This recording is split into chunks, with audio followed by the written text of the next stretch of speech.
like to call the January 15th regular meeting of the Planning Commission to order. And the first item on the agenda is to adopt the agenda. I move to adopt the agenda.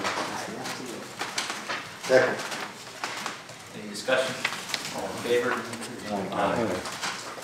All right, at this point, I'd like to turn the meeting over to our zoning administrator, Ms. Summers. Thank you, Mr. Chairman. Now we'll have the election of officers. The first being chairperson. I'll open the floor for nominations for chairperson. Yes, I'd like to nominate Mr. Fraser. Would that be the formal motion? Yes. You don't need motions to nominate. Do I hear any other nominations? Nominate Mr. Carmen.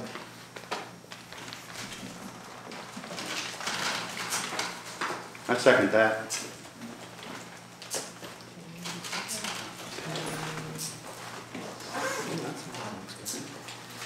Is there any other nominations?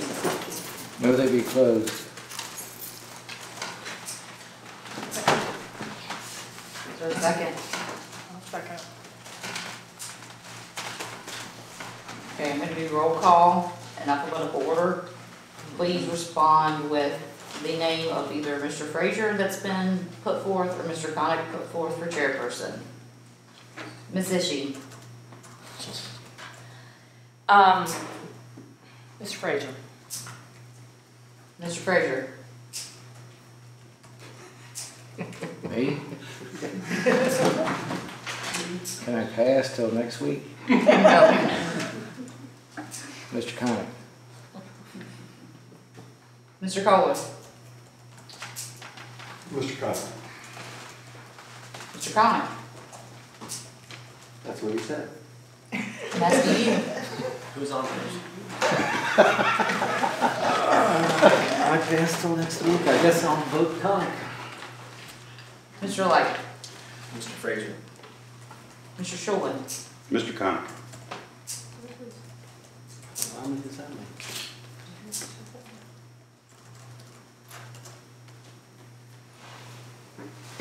42. Congratulations, Mr. Connick. Or condolences. Thank you Condolences. very much, colleagues. Would you like to move to the children's table? Descend into Dante's hell. So do I have to run the rest of the meeting? I'm going to finish. The whole meeting? No. She's doing a Alright, good open the job, nom- let her keep going. I will open the floor for nominations for vice chairperson. I'll nominate Mr. Light. I'll second. I'll nominate Mary Catherine Ishii.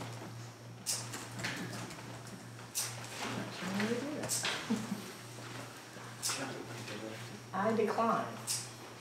Can you do that?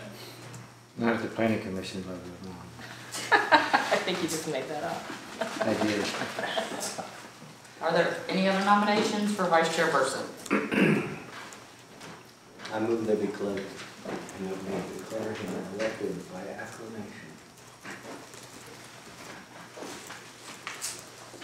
Second.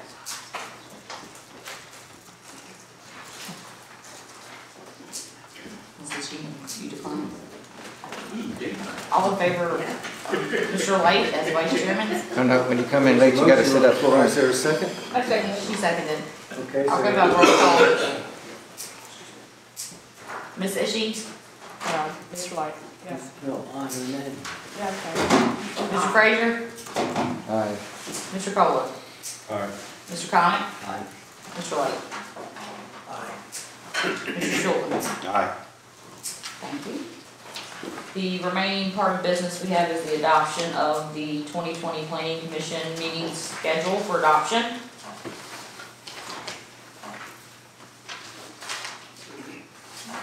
Do I hear a motion to approve the schedule as presented?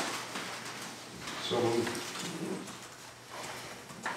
This is the schedule that was on the agenda. Correct. I'd like to make a motion that we table this to the end of the meeting because I have circulate, I hope everybody got it, kind of a work plan that has provisions for some work sessions, and it's my preference and suggestion that we schedule those, or try to schedule them now, rather than later on and try to figure out who can do it, because if we schedule them now, then people put them in the calendar, and if we have to change it, we can change it. So anyways, rather than belabor that now for all these folks here for the public hearings, why don't we pass that to the end of the meeting? So I will so move. I'll second that. I'll turn the meeting over to the chairman. All right.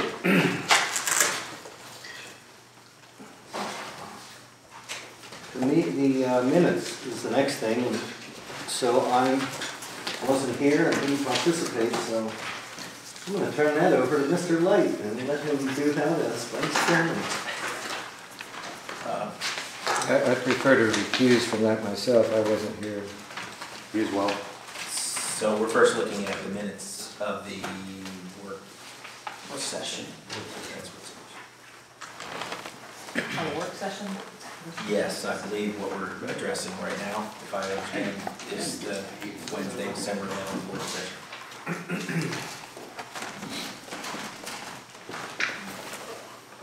The only thing I saw was at the very end, was Alexander Neal Dorr not Don, and I did not see any errors or omissions.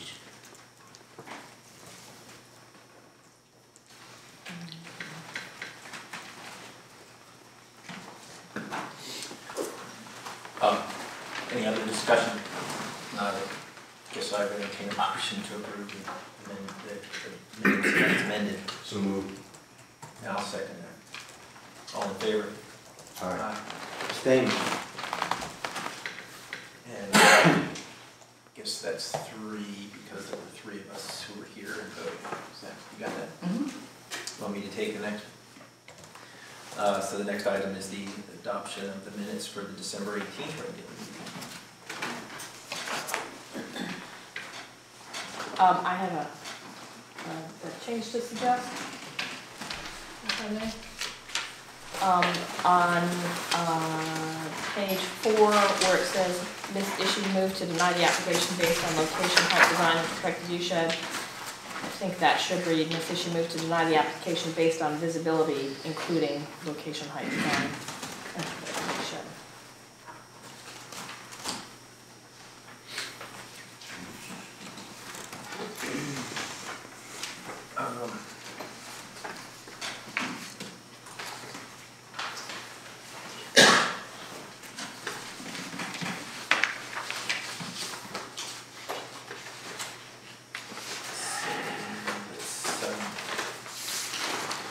I'd just make a suggestion that, as a point of clarification, we modify to say that you move to recommend denial of the application. I accept that.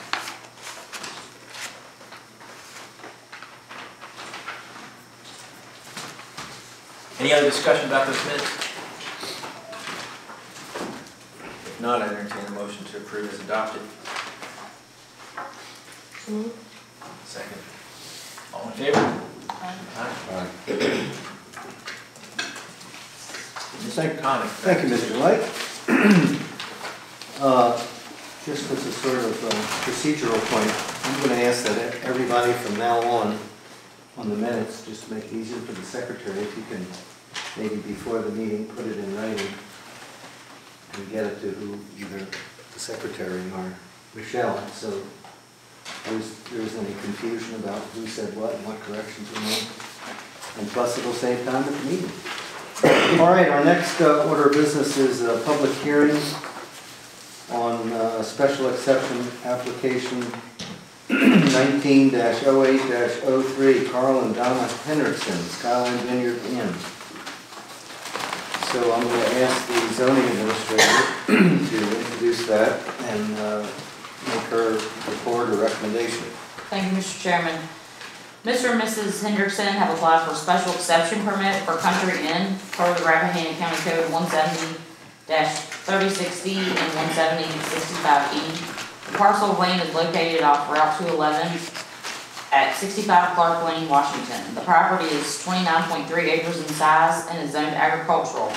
The Hendricksons are proposing to have 6 suites that can accommodate a maximum of 18 overnight guests. The owners currently live in the innkeeper suite, but are amenable to moving out to reserve the inn. On January 26, 2012, the first special use permit was issued for the property for a 2-bedroom B&B. That permit was then amended in 2014 with conditions. The B&B was legally allowed to operate 3 bedrooms. In 2019, in the latter part of that year, the BZA held 2 separate revocation hearings in which both permits were revoked. Currently, the inn has no permit in which it's operating. However, this decision has been appealed to the circuit court pending an outcome. The health department has commented they have no objections to the request at this time, provided it is understood that the approval extends only to the current owner and the current proposed use. While Clark Lane is a private lane of a 30-foot wide right-of-way, VDOT commented that they are not opposed to the request, but felt numerous items should be addressed. The applicants addressed VDOT's comments and hired Wells and Associates to address those, and they're still working with VDOT to get those issues worked out. Some of the staff recommended conditions which can be added to or amended throughout the discussion of the commission tonight. The permit shall expire upon change in ownership and or management of the inn, a maximum of 6 rooms, maximum of 18 occupants. No events or gatherings other than by overnight guests be permitted. That's all I have, Mr. Chairman. Thank you. Have the required advertisements been published and the notices given to the neighboring property owners? The notices have been mailed to the adjoining property owners of this public hearing, as well as the advertisement has been ran on the local newspaper for 2 consecutive weeks. Okay.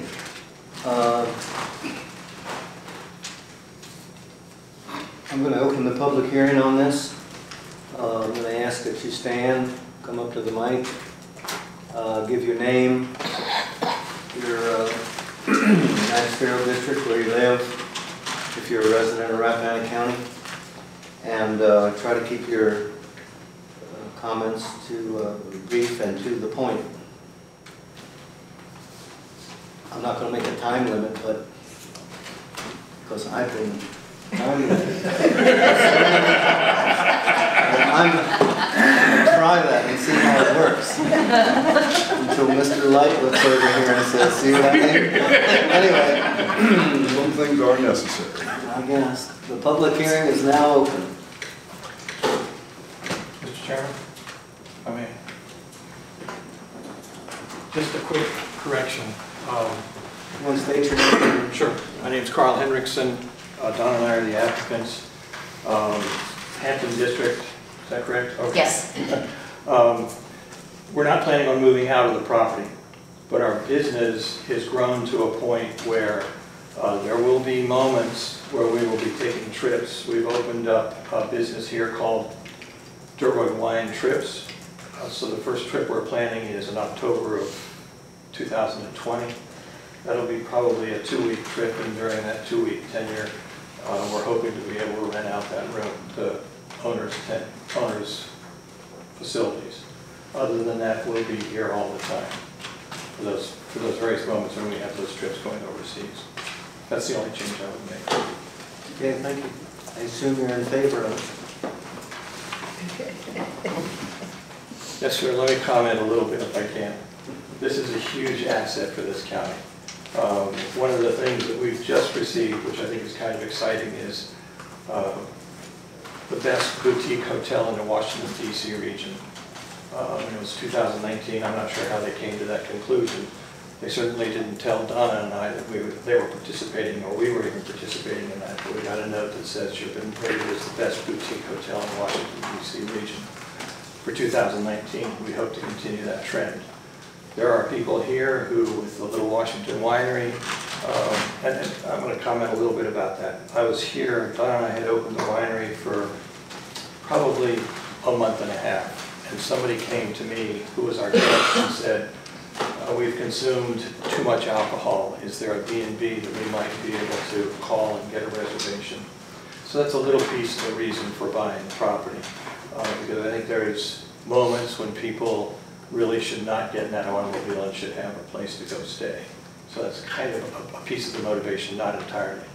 But I think it's a huge asset for Rappahannock County. We're generating, with 5 bedrooms, we can generate about $50,000 in gross revenues for the lodging tax. If you're going to leave it as a single-family home, it will be probably $12,000 for the property tax itself and nothing else.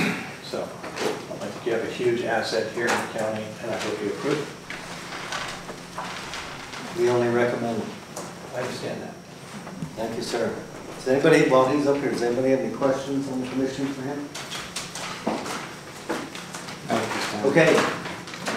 Anybody else?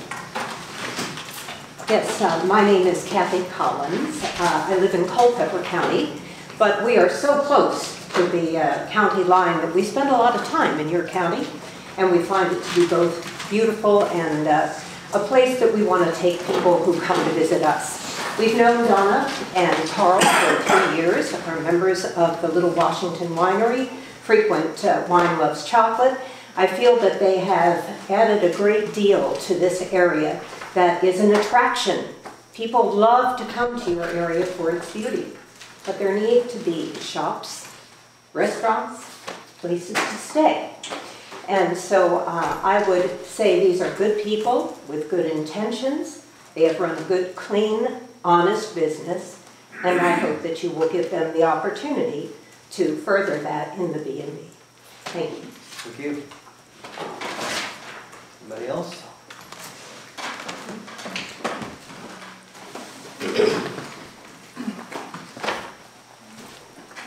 In case you didn't have the, my emails, I'd like to send this out. I didn't have your email. I think everybody else has seen it.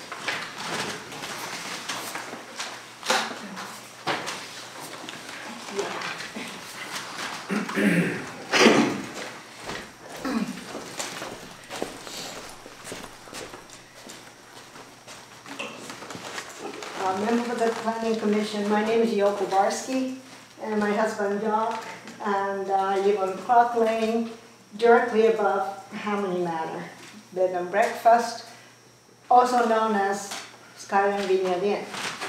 When we purchased the house from Doc's friend in 2014, we were well aware of the existence of a 3-bedroom B&B, not 5. And couple of lawsuits going on, actually altogether 3, between the owner of the B&B and the residents of Clark Lane. We did not join the lawsuits, but we were aware of them. The primary issue then was having a commercial establishment on a narrow private lane, which has a paved area of about 9 to 10 feet. The SUP application was recommended for denial in 2012 by then County Administrator Mr. McCarthy and the Planning Commission after a 5-to-1 vote because of this narrow private road. It still remains our main problem today. The residents of Clark Lane have been facing the unsafe conditions that affect the welfare of the neighbors for almost 18 years through 3 owners of this property. Harmony Manor, aka Skyline Vineyard Inn, has a wonderful reputation as a bed and breakfast. As the lady said, when we encounter the guests who are going up to the B&B, we always tell them, oh, it's a beautiful place. Hendricksons are very nice. You will definitely enjoy the stay. And the successful and revenue-producing businesses are necessary, needed, and good for the county. But not on this little, narrow Clark Lane. Regarding the special exception application, I believe it should neither be accepted nor considered at this time. The reasons are, 1, 2 prior special use permits were revoked by the BZA. That's the issuing authority in August and November of last year. And appeals were filed at the circuit court. Decisions have not come out yet. The uses of a B&B and a country inn are essentially the same use, except the number of the bedrooms increasing 3 to 6, not 5 to 6, and the number of guests. The application should not be considered until the court has made the decision. This application is also full of false statements, inaccuracies, and missing information. Some are identified in the BZA's SUP revocation documents. I don't know how the same law firm that represented the previous owners, the Forts, can give the current owners such false advice. The revised, correct, and the complete application should be refiled along with a good site plan and the traffic analysis on Clark Lane for the various uses the applicant intends, as advised by the VDOT. 3, I also question whether this application needs to be a special exception or a special use permit. Zoning ordinance 170-36D separates the county into 2 categories: special use permit for less than 5 acres used, and a special exception for greater than 5 acres used. Though the word used is not clearly defined in the ordinance, a little research has suggested the term curtilage. So I took the Google map and calculated the areas currently used by the B&B. That's the map you have, including the structure and the surrounding driveway parking area. I even included a vineyard which is not producing any fruit. The total of all of that is less than 2.5 acres. I believe this application should be refiled as a special use permit. I also would like to hear commissioners and zoning administrators' interpretation on this subject, on that use of the land. Thank you for your time. Thank you. Anybody else?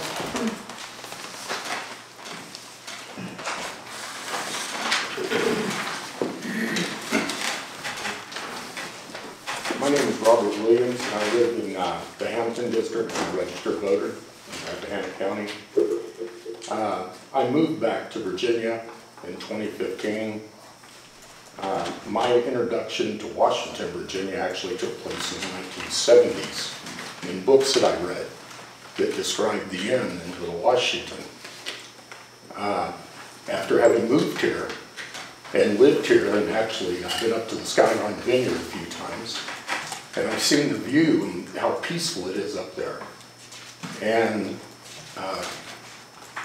to my way of thinking, it does them an injustice, and it does the county an injustice to deny the possibility of people to be able to enjoy spending time there at the vineyard. And I'm actually for them being able to get this. Thank you, sir. Anybody else? Here.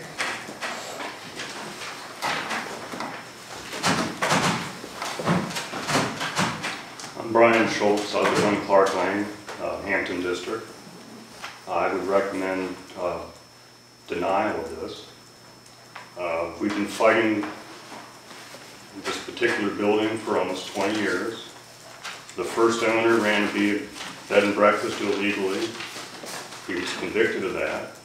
The second owners did things they weren't permitted to do. They advertised services they weren't allowed to do. And they're still intertwined with the new owners. The new owners have shown that they're willing to break the rules. You remove their special use permit. And you know, they're speaking of how good this is for Rappahannock County. It's important how good this is for the residents that live on the street, because it is not. And the only other question I have is, I heard it mentioned that they're not allowed to do any uses, for-profit uses, when they rent this out as what they're proposing. But what are the people that rent that place allowed to do? Are they going to be allowed to hold a wedding? Are they going to be allowed to do many other things? I don't know. That's just a question. Thank you. Thank you. Anybody else?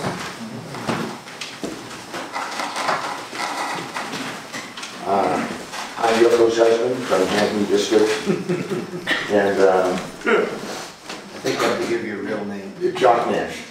Shouldn't be ashamed of it. He's playing it safe, Mr. Chairman. No, this is something that, this is a structure, Harmony Manor, Skyline Vineyard Inn, that's had a checkered past. From the very beginning, when someone built a 14-bathroom, 10-bedroom residence with a residential building permit, ultimately he ended up going bankrupt and charged with a criminal misdemeanor. He sold it in distress for $600,000. That was bought by Randall Fort and his wife Kimberly. His wife Kimberly had nothing that she wanted to do more than be the best hostess at a really good B&B.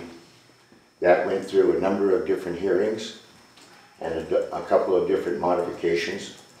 They started out with 2 bedrooms, then that was up to 3, and then it could have gone to 5 if they had done the things that they were supposed to do. They didn't do it. So they've always had, the Hendricksons have always had only 3 bedrooms, but they've advertised for 5. It was so outrageous that ultimately they got a cease and desist order, and they said they would go and sin no more. However, we know from the traffic that they continue to advertise on their internet site for all kinds of things. They added a new thing to Harmony Manor, or Skyline Vineyard Inn, when the same owner of Little Washington Winery got the ABC to allow them to rent a large portion of that beautiful home, that beautiful place, for wine tasting, wine mixing, and wine tasting. That increased the traffic. All of the VDOT approvals that that's ever been looked at for this property had nothing to do with anything more than a 3-bedroom. They said it might even be able to go to 5, but nothing else. No wine tastings, no nothing. And if you want to look at a sorry application for a special exception permit, just look at the one they submitted. On the first page it says, did you notify the owner of adjacent properties? No. Did you notify your neighbors? No. That tells you a lot of what kind of neighbor this LLC is to those of us that live on this land. They now want to do winery business. There's a huge issue whether Little Washington Winery is a bona fide farm. Do they grow X% of all their grapes on the premises? There are people that have testified at earlier hearings that they've never really seen a harvestable crop grown on at Little Washington Winery. But they have this huge exception. They're called a Category 1 or Category A, depending whether you're looking at state or local zoning, farm winery exemptions, which are huge. Okay, look, I won't interrupt you, but that's not in front of us, just the country inn. Sorry. If you look at the application, Mr. Chairman, it says for B&B, for a country inn and vineyard. So I'm not sure if that's been defined or explained, nor has it been explained about the curtilage. Does that mean anything in the zoning code when it talks about more than 5 acres used or less than 5 acres used? If you also want to look at the application to find out whether there's a real site plan, there's no real site plan in there. And there's no traffic analysis. If they do use it for other than just a country inn, what will be the traffic? Who has done that study? And I don't think it's up to the residents who have been going through this stuff since 2002. I thank you for your time. Thank you. Anybody else wish to be heard? Going once, going twice. The public hearing is closed. All right, commissioners. Does anybody want to make a motion and open this up for discussion?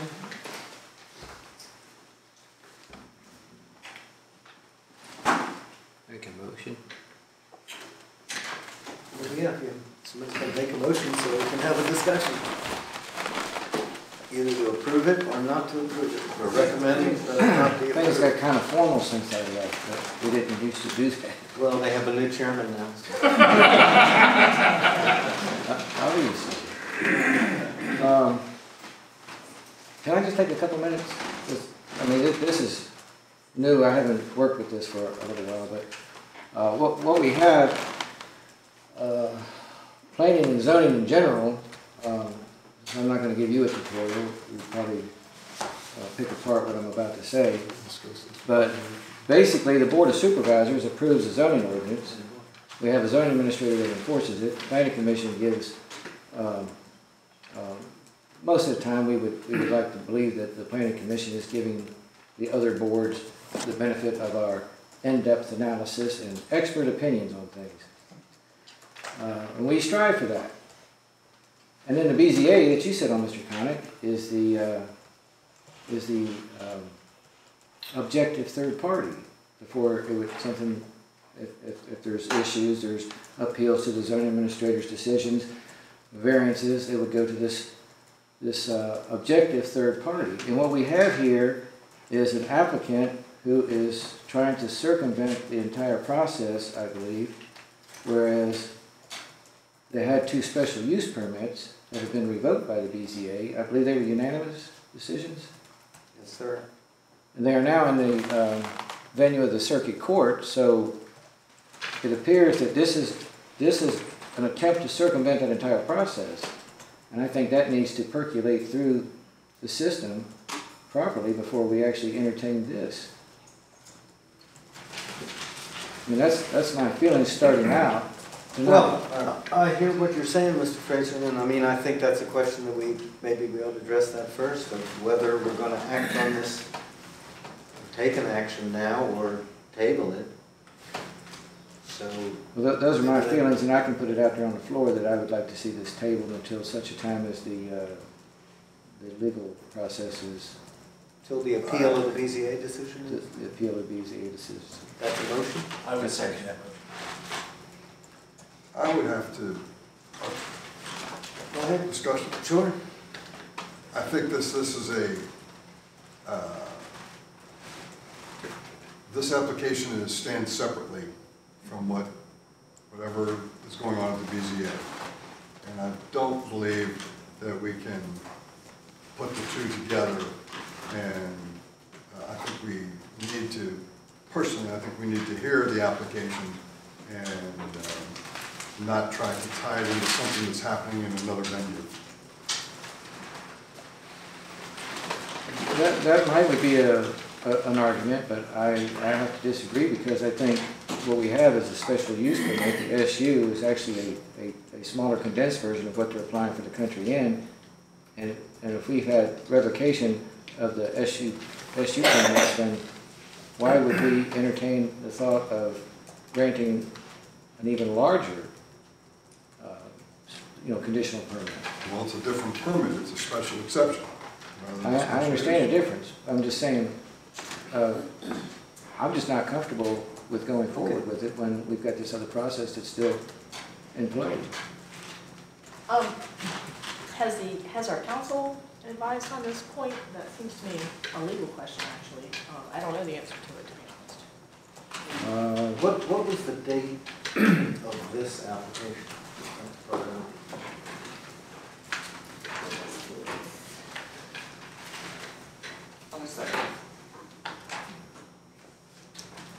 August the 30th, 2019. So that was the day after the BZA revoked the permit, effective January 31st, right? I think so. Day or two after.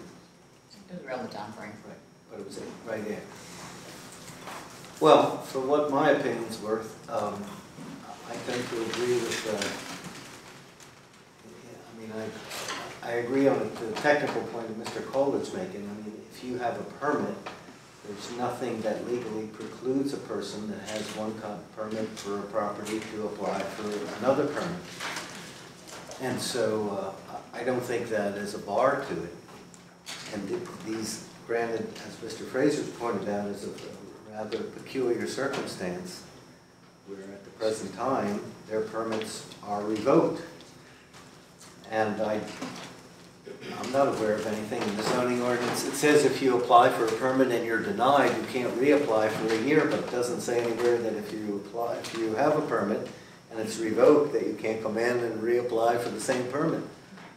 So I think my view would be that Mr. Kohler is correct on the legal part of it. And that's my opinion, so let's hear from the rest of you all. If I may? Sure. Sure, thank you.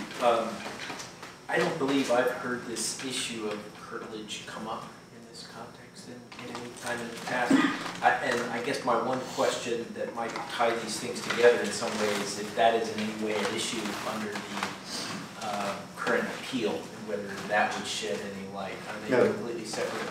I mean, no, the issue on which the BZA acted was there were some conditions that in consideration of it being permitted for a bed and breakfast, that there be no other for-profit activities and that no part of the property be rented out or leased out for any other use. And so those two conditions were violated, and it didn't have anything to do with this curtilage. And I think, as far as I understand it, the curtilage issue goes to the definition of the, I guess the definition. I mean, there's two types of country inn in our zoning ordinance. This is just another example of the people who wrote that, in their wisdom, I guess, didn't really focus on that issue of more than five. What does used mean? That's the curtilage issue. I mean, what? Obviously, you could have a. There's also for a country inn, there's a minimum lot size. So obviously, and I think it's 20 acres. So obviously, you could have a 20-acre property. That's what was contemplated, and the question is how much of it is quote-unquote used for the applied for purpose, namely a country inn.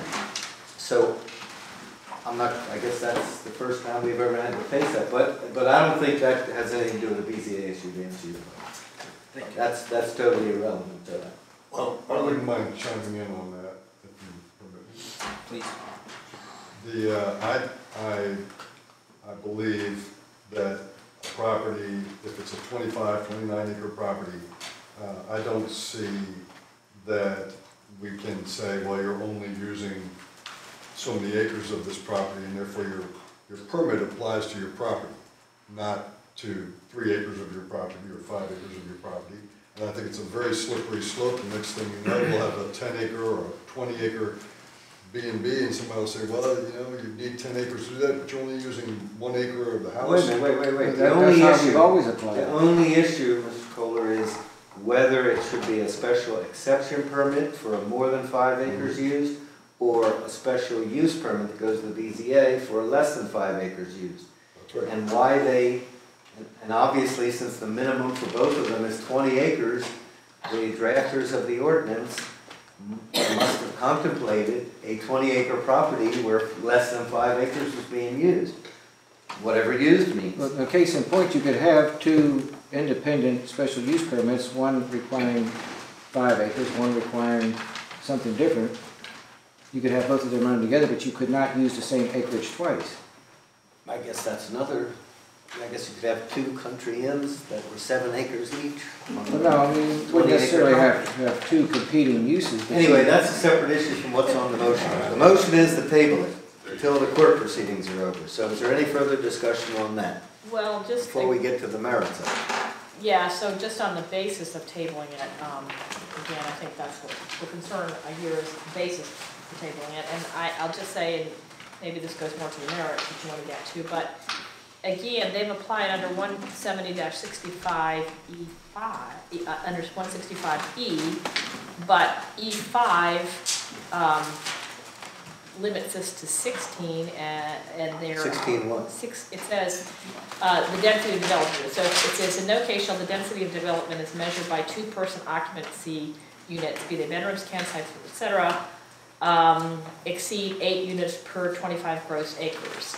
So they have 6 bedrooms, as I recall, that they're saying some of them can be used by 3 people or more for a total of 18 occupancy, and they have 29 acres, 29 plus acres. So I think they're not in compliance with this provision. Okay, but that goes to the merits again. Okay. The question that's on the table now is, do we table this or not table it until the court case is over? And the case is, because there are 2 of them now. So, is there any further discussion of that discrete issue? Yes, sir, Mr. Chairman. I would just say that while I seconded the motion, I agree that I don't see any legal barrier for us to proceed. I guess to me, the question is simply scenarios of oddities of discovery or things coming out of that process that would ultimately have informed that we can't really anticipate. To me, it's more of a principle question than a kind of legal technical one in my mind. But I'm fine either way with respect to how we proceed. I don't see anything that compels us to table it. Well, just, to answer that, first of all, the BZA's decision is presumed to be correct under the law, and I think under 15.2, 2314, until the judge overrules it, and the judge is going to look at what the BZA did and decide if they correctly applied the law and that there were facts sufficient to do what they did. But as far as this commission is concerned, I think we have to assume, just like the court does going in, that the decision was correct. But I don't see what that has to do with this. I mean, what if they applied for a car wash? Well, I agree, that's not, it's a different use, and so this is a different use. What if they applied for a car wash or a bus terminal, or I don't know, one of the other permitted uses? I don't think people would say, well, you have to wait, it might be 2 years, and we're not going to act on it. So anyway, any further discussion on the motion to table? It is a different use, but it's a more intensive. Okay, of the you're right. same use. Okay, well, that goes to the merits of it. So, Mr. Schulman, you've been awfully quiet. Really? I've been noticing. I mean, do you want to, yes, I've noticed that. Do you want to say anything? If you don't, we can just vote. I kind of tend to agree with Mr. Frazier here, but I also see the validity that this is a separate issue on its own. Okay. All right, let's vote. All in favor of tabling it, say aye. Aye. Opposed, say no. No. Nay. No. All right, now we get on to the merits. Does somebody want to make a motion? So we can, just for the purpose of having a discussion?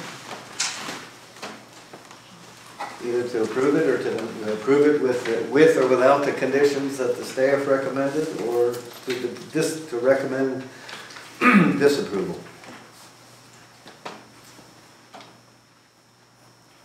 So I would make the motion that we recommend disapproval. Okay, is there a second to the motion?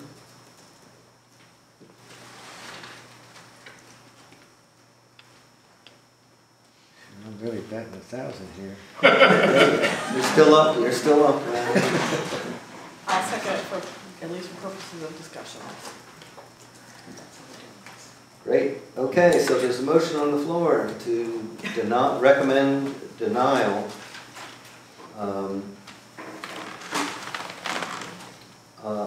I guess, well, I'm gonna throw this question out because sort of a point of order, and that is the question that Ms. Barsky raised, bless you. That is it properly, is the application proper in the sense that it asks for a special exception permit, and that's this 5-acre question? Or should it be either amended or denied on the grounds that it should have applied for a special use permit? If I may, I agree with Mr. Kohler's point that this idea of curtilage is a slippery slope that we don't want to get into. We discussed this at a previous meeting and established that the users of the guests of the inn would have access and frequently do, walk on and enjoy the views from the rest of the property. So I tend to prefer to stick to the kind of historical use with the same meaning as use in the rest of our planning purposes, which is the use of the parcel, recognizing that there is a bit of an oddity with the difference between a minimum 20-acre lot and a distinction between using 5 or less. I don't. You got me on that one. I don't have. Well, I mean, I hear what you're saying, and that certainly would be. I mean, maybe depending on where we go with this, maybe it doesn't matter. Maybe there's a motion to deny it, so it doesn't matter. Right. One way or the other, but just, I mean, as to what you said, I think we as a planning commission have to, we can't change the ordinance. We have to take the ordinance with, I hate to admit, some of its imperfections of the people who wrote it, and so they clearly envisioned that this type of use would be on a property of 20 acres or more. And yet they put in 2 different types of use. One that uses, whatever that means, 5 acres or less, and one that uses 5 acres or more. And I think it's another one of those places where they didn't say, what if it uses exactly 5 acres? But so there must be a difference. If they ran like a day school there, and in conjunction with like a B&B, so you've got so many acres that are required for one use and so many for the other, and you would have 2 non-competing uses. You couldn't use the same acres. Okay, couldn't count it twice, right. But here we only have 1 use. Right. So the question is how do you figure, I mean, I don't know. That was kind I of... agree that it's a tough question, but...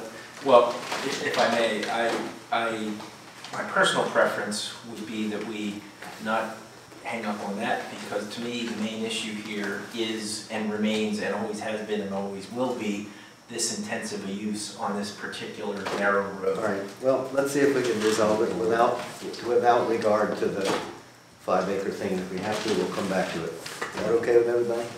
So let's focus, I think, as far as I'm concerned, on the conditions that are in section 170-52 of the ordinance, especially A and B, I would say, and also the comprehensive plan, the actual operative comprehensive plan, page 81 and 82, principle 7 is to promote only economic growth that assists in maintaining our existing balance of what? I don't know, but anyway, and is compatible with the environmental quality and rural character and does not adversely affect active farm operations, forestry operations, residential neighborhoods, the tourist industry, and the county's fiscal stability.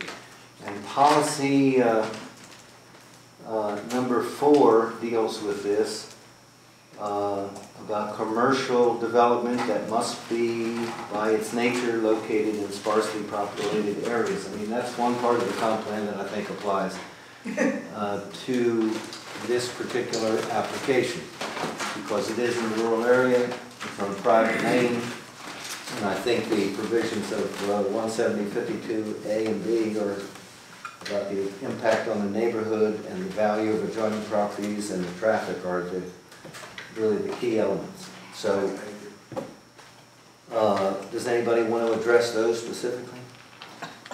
Or anything else that you want to bring up? Well, I would just comment, I believe I was one of the members when this was before this commission before who did vote against this use for precisely that reason. I do, we can. Precisely which reason? The reason of the road and the impact on neighbors. This is another, not to sort of pile on to the zoning ordinance issues, but the reliance on the width of the right-of-way as a surrogate for road quality, which is really an issue with respect to safety and compatibility with the neighborhood, strikes me as a weakness of our current zoning ordinance. And I do think that this is a highly intensive use for that lane, and that continues to be the sticking point for me. I think it's in every other way, this is a very wonderful use. It is adding a service. I think it is the kind of business that we want. So the only issue I have with this is the location on this private lane, but I do think that is an important issue. Okay, let's hear from Mr. Henry, because this is in his district. Unfortunately, Mr. Henry. But you're in his chair, so you go. Well, I think right-of-ways are a big issue. Overburdening your right-of-way is a big issue.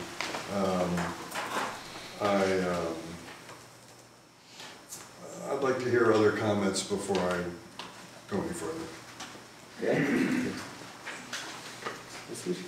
I'll just again repeat, I don't know why the applicant has maintained that same request when 170-65E says additional standards for country inns, retreats, or lodges, and it says in no case shall the density of development as measured by two-person occupancy units be the bedrooms, campsites, cabins, bunk beds, and dormitory style, etc., exceed 8 units per 25 gross acres. And as I hear what they're applying for, it would exceed that. So that seems to me on its face it doesn't meet the requirements of that section. Okay. Anything else?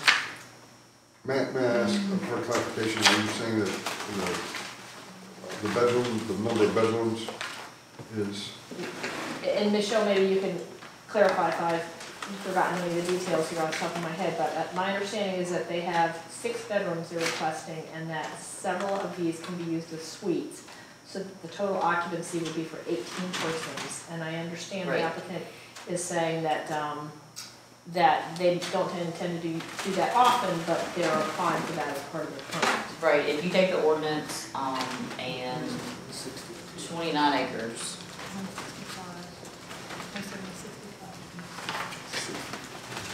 You can't have a fraction, so it actually bumps it up to 18 persons. So what would the limit be? If you base it upon 2-person occupancy per room. I'm sorry, say that again, sorry, I missed that. Because it's not exactly, what does it say, 25, it's 29. When you do the math, you get a fraction, so you can bump that number up. Where does it say that? So you round up instead of round down. Per 25 gross acres, yeah, it says in no case shall the density of development exceed 8 units per 25 gross acres. So they're only going to have 6 units per 29 acres, right? They're going to have 18 persons. So this is, as I read this, is that, so if you have two-person occupancy, Gotcha. so they're going to have greater than 2-person occupancy. So 2-person occupancy for 8 units to 16-person occupancy for 25 acres. Well, I guess back when this was written, nobody conceived that 3 people would stay in the same room. So, all right, Mr. Schulin. I tried to find this property driving by the high school to see this, I'm sorry, Clark Lane, and I'm not flying by it, and I'm stopping at the high school, And I never saw the thing until last week. And that is a narrow little road. Look at Google Maps, looks like the driveway is wider than the road itself.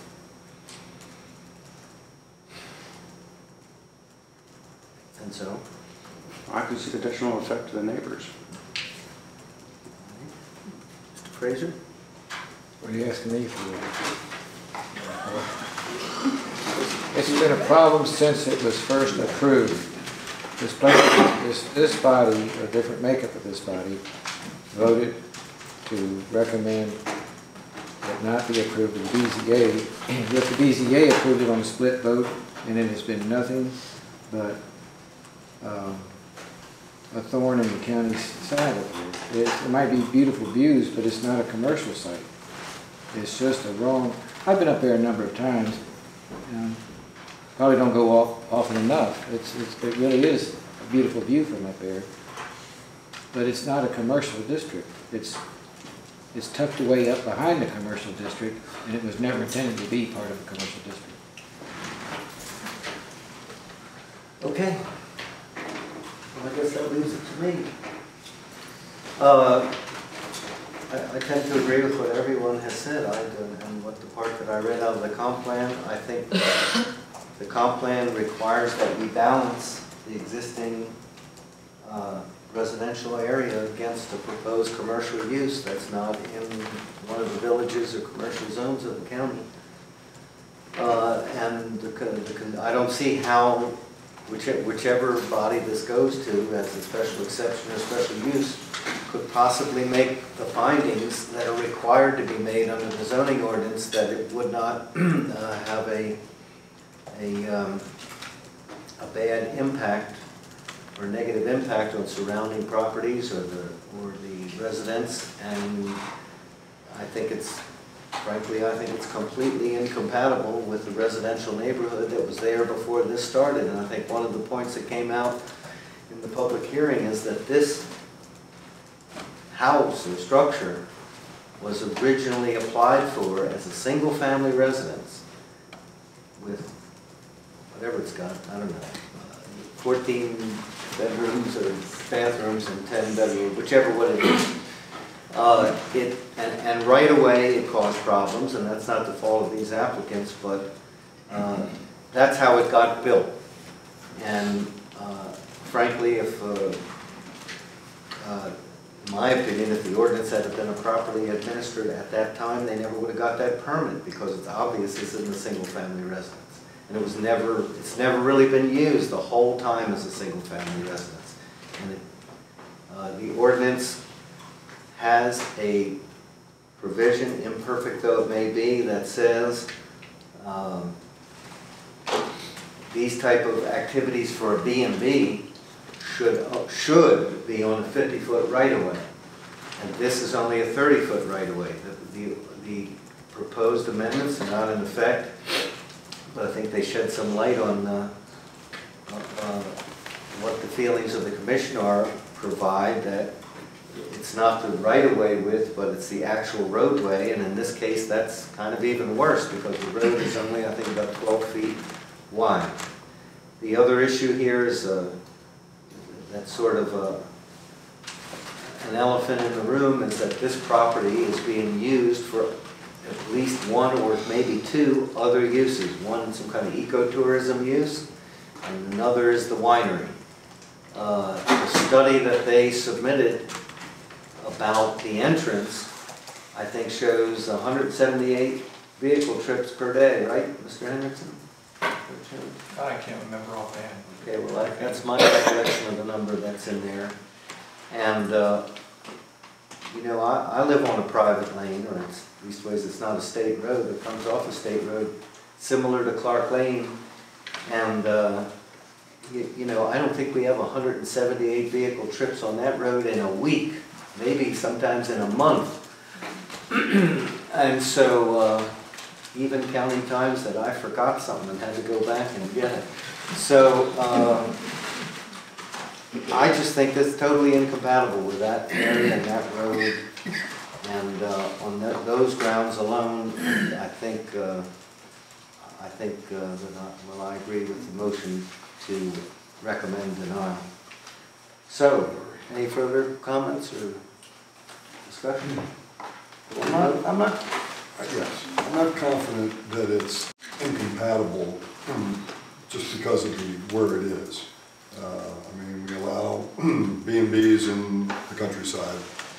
The country inn is a little different, and the tasting rooms or things like that, I can't recall it at the moment exactly.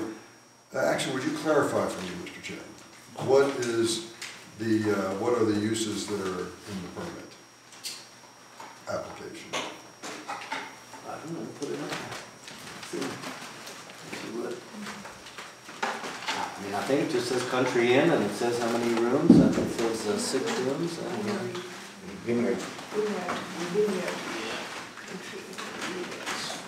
Well, as far as I know, they don't need a permit for a vineyard. Vineyard's permitted by right, and even if it wasn't permitted by right, the state law says that you can't restrict the vineyard. So that's sort of out of our jurisdiction. So all that needs a special exception permit is the inn part. And I mean, a country inn is a more intense commercial use than a bed and breakfast. For one thing, I think a bed and breakfast contemplates that the owner operator is going to be there all the time, whereas a country inn is more toward the hotel sort of a side of the scale. And so there's no such a requirement, and and I think under the ordinance, a country inn could go up to 40 persons. So it's obviously a more intense use, and I can't see how, I mean, under the special conditions, you know, it doesn't have, the country inn doesn't have a special condition or standard about the road, but the general standards still capture that because you have to make a finding that it won't cause a safety problem, and that it won't cause a problem to the neighboring properties.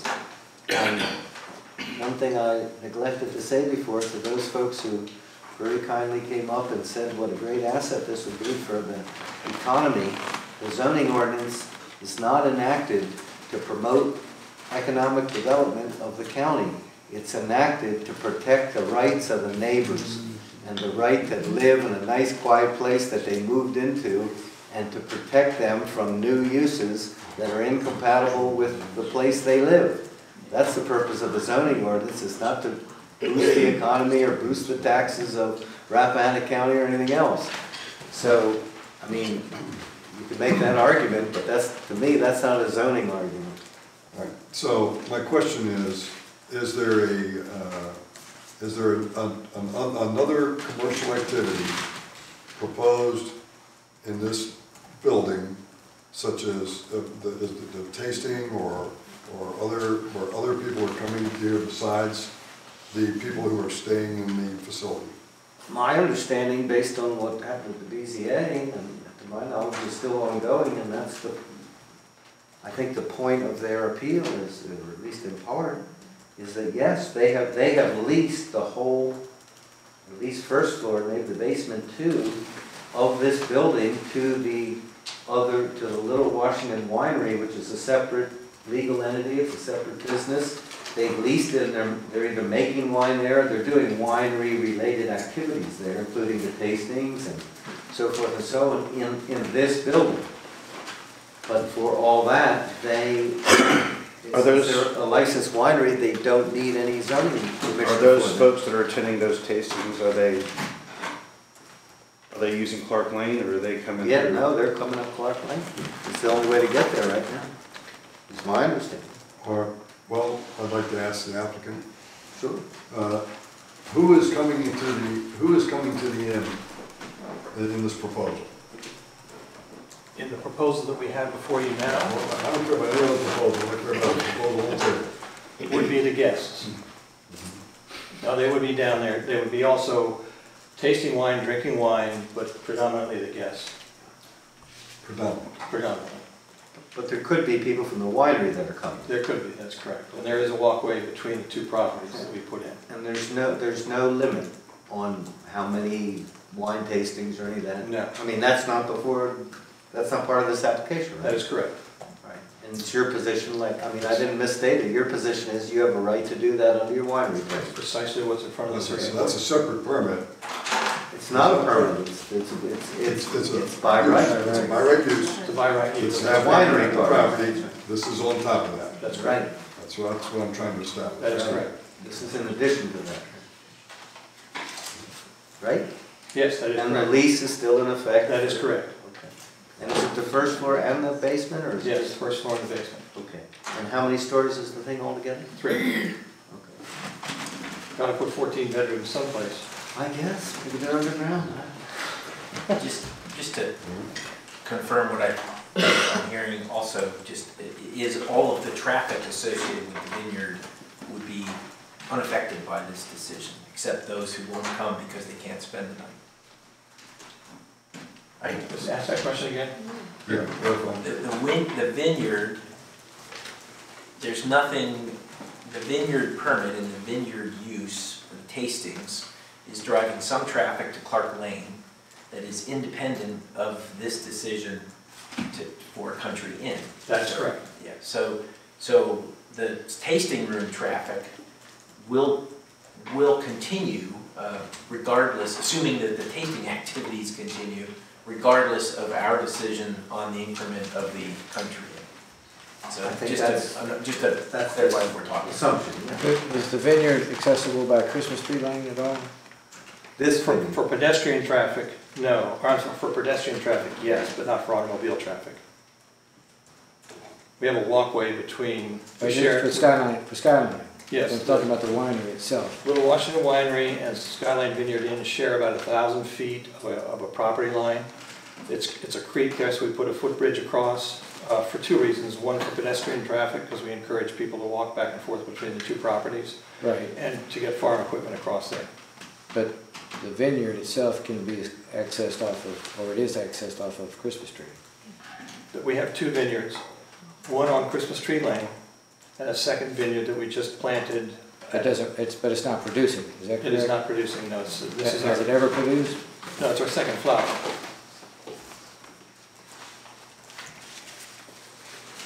The one on Christmas Tree Lane, we pulled in 1,500 pounds this year.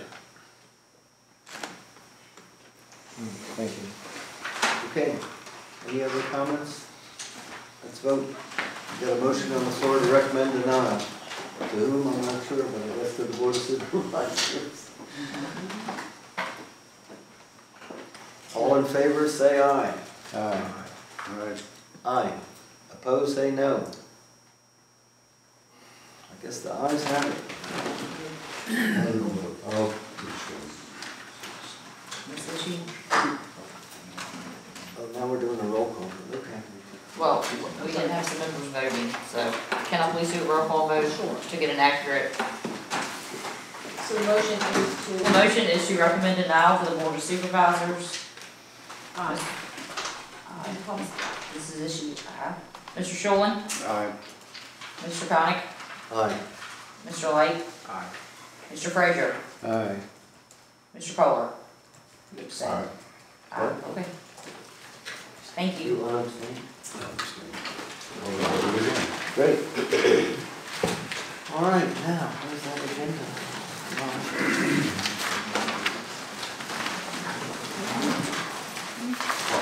Thank you all for coming. The next order of business is public hearing on special exception number 19-12-02, risk and strategy management. And Mike, I want to say this right, live. Amendment of current SE 180504.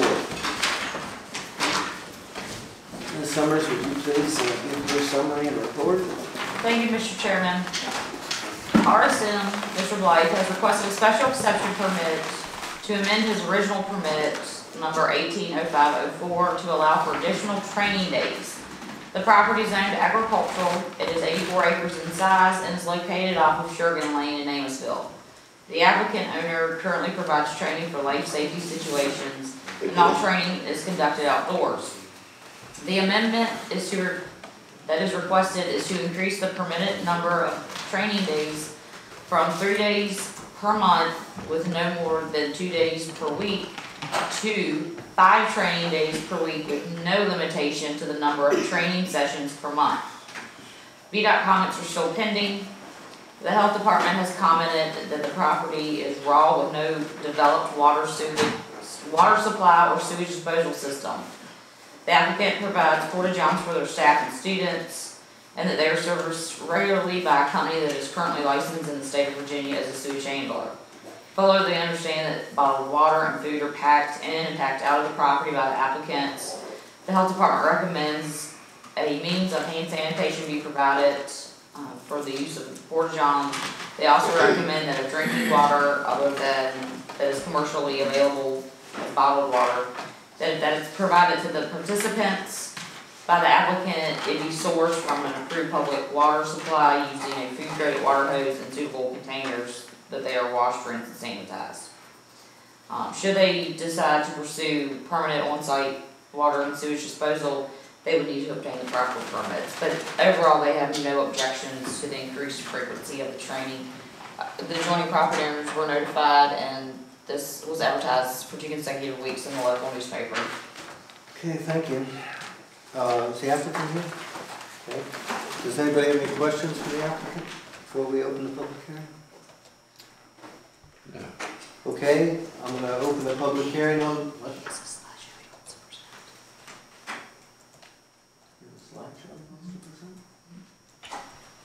Do you have a slide projector? Oh.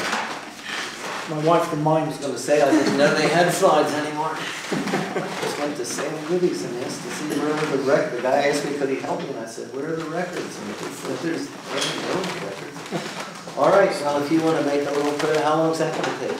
Well, unlimited time apparently, but no, I'll keep it short. I'll keep it very short. I didn't say it was unlimited, I just didn't say what the limitation was. I'll keep it to 5 or 7 minutes. So I know, sorry, you want to say who you are and all that? So Mike Blythe, I'm the owner of the property, Australian Lake. Are you able to turn to, perfect. Next slide please. So just as a reminder for those who don't know, we're a small women-owned veteran business. We're based out of Manassas at the moment. About 85% of our work is supporting charities who work in high-risk environments. So our training literally, without being crass, literally saves lives and protects American citizens going abroad. So with the current conflicts with Iran and all the other issues that we're facing, we prepare people going into those high-risk environments to protect them against physical assaults, arrests, detentions, kidnapping and so forth. And we also help beleaguered communities as well, women, children, working in conflict or post-disaster afflicted regions. So it's a very important training that we do for both American citizens and others. Next slide, please. So far, we've been operating since October of last year, and we've committed over $800,000, almost $900,000 into the community. I know that's not a decision for the zoning board, but it is economically useful for the local community, and that's over 16 months, and we anticipate doing a lot more.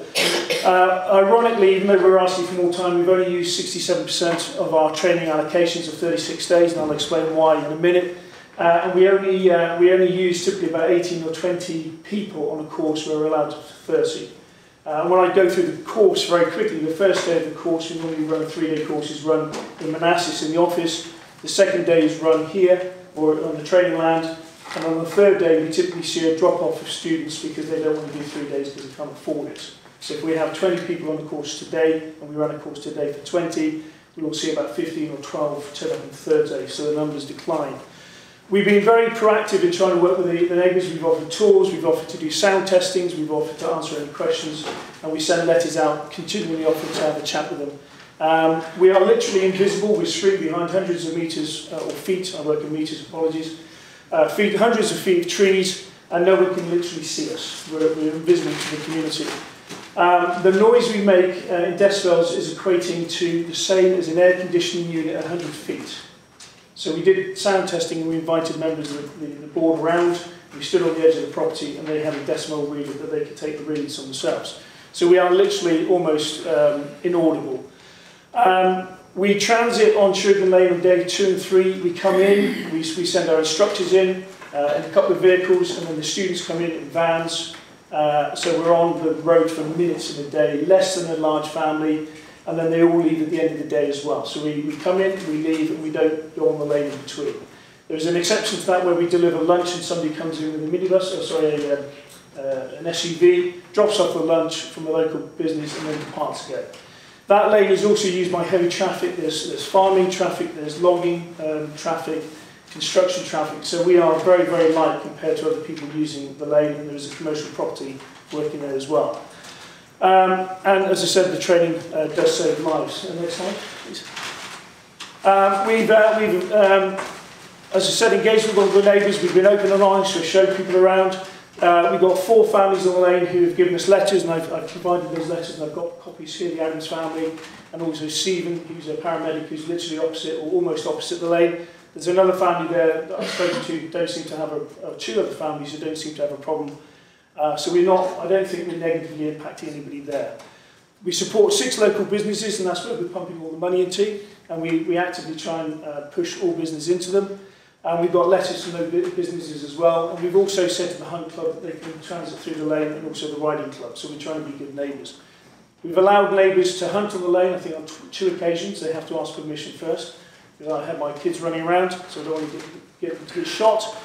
We've allowed them to use it on 2 occasions in the last year just to be friendly. And we also removed the request to do overnight camping. We had one client say they'd like to stay overnight in some tents. Bill Anderson said that would be a problem, so we immediately withdrew that request. So we're trying to work with the neighbours on these issues. Next slide. In the area, just for context, there's 4 ranges, or were 4 ranges when we moved in. There was one on the property that was already pre-built. There's one on the fire break that's owned by Tim and Joyce that separates our land and theirs. There's one in the Home Club, and there's another up on the road. So people are actively shooting on that area. And there's been no complaints in the last 10 years of people shooting on those ranges. We had a couple of observations when we first moved in. There was some mud on the lane. We immediately gravelled it because of heavy rain. So we put in $2,000 or $3,000 and fixed that. There was one person speeding. It was actually the person delivering the porta toilet. So we rang up the company and told them if they sped again, we would replace them with somebody else. And then there was noise about a noise complaint on the 14th of February by Tim and Joyce. And we immediately did sound testing. We followed up, and they said there was no issues. And I've got their email here, so there's no problems with the noise. We then followed up again and again, and there's been no complaints up until the point where we asked for the adjustment for the application. So since February the 14th, up until about a month ago, 0 complaints about traffic, noise, anything. We only got complaints once we put the application in. So there was a sudden flurry of issues after that point, but not before. So we don't think the complaints are grounded on actual issues occurring with our training. Next slide. Our highest decibel reading is 58 decibels. Actually, when the guys went around, the board members, it was 54, I think, but we read it at 58, so it was higher. The noise made by Tim and Joyce as a comparison on the fire break is 168 decibels. So it's almost 3 times higher in terms of the noise that's created by firing a high-powered rifle in that fire break area. The participants are... Sorry. Can I just get, I think for the benefit of everyone listening, the 58 decibels was measured at approximately near the property line in the direction, more or less, of the Jones property. Exactly that. And so we took it to where the person who's complaining about the noise, we took it to our border, our land border, to see what the noise implication was. Sorry. What to the border? So there's a fire break that separates our land. Tim lives over here. Our land is over here, so we took it to our land. What is it? You took decibel reading. Decibel, sorry, yeah. So we had a machine to do it, yeah. We wanted to remove any ambiguity over a perception of noise, so we went to the scientific. As I said, there's only the participants are controlled from the minute they enter our Manassas office. They're with an instructor. They're driven here. They don't drive themselves. They're walked around with an instructor. They're put back in the vehicles and they're driven back. So they're never left unattended. A lot of people shoot and hunt on the land. There's never been any problems. And our training of the noise is very, very short. It lasts for seconds. It's not projected gunfire. There's a shot here or there. There's a couple of rounds go off and then it stops. So these are short, intimate noises, and they're almost negligible in terms of the sound effects of the neighbouring properties. Next slide, please. Just to give you a sense, and I'm almost done, when you look at decibel readings with heavy foliage, the reduction every 100 feet or 300 feet is about 3 to 30 decibels. From our property line to Tim and Joyce's house is 450 feet, and therefore in the winter, when there's no foliage, the highest reading was 58 decibels. Theoretically, you could go down to ambient decibel noise, which is about 40, which is basically birds tweeting and leaves rustling, and inside it's almost impossible to hear. And I'll show you the decibel tests in a second if you go on to the next slide.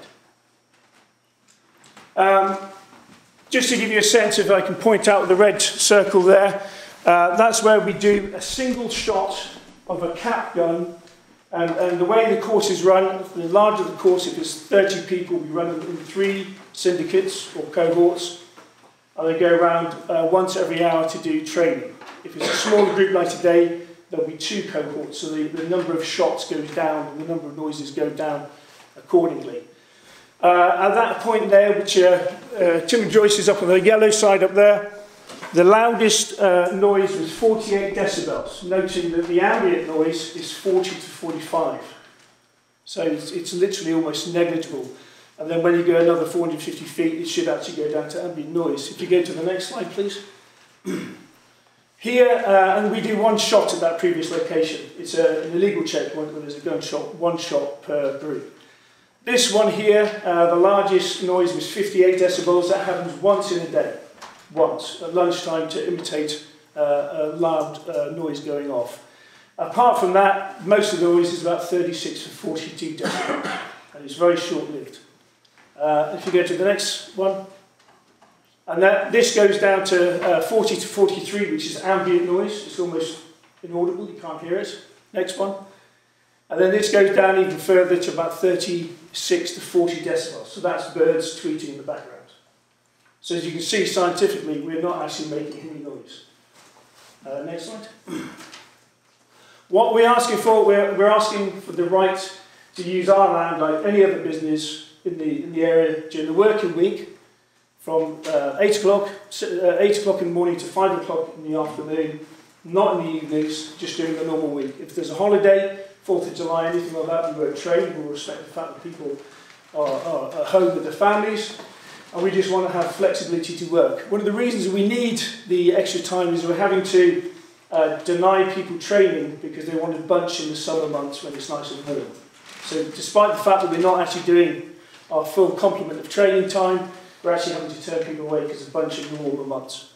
We've also been approached by the World Bank, who would like us to run training, but we have to turn them down because they want to run 1 or 2 courses a month, and that would far exceed our current permissible levels.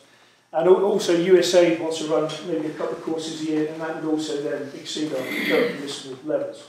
So we just want to have the flexibility to work like a business, just like the Adams family, who have a construction company, and they have a meat and abattoir services, and they have clients coming in and out, and they move trucks and so forth around on the land. We just want to have the same rights as they do, and we wouldn't even work on the weekends or in the evenings as well.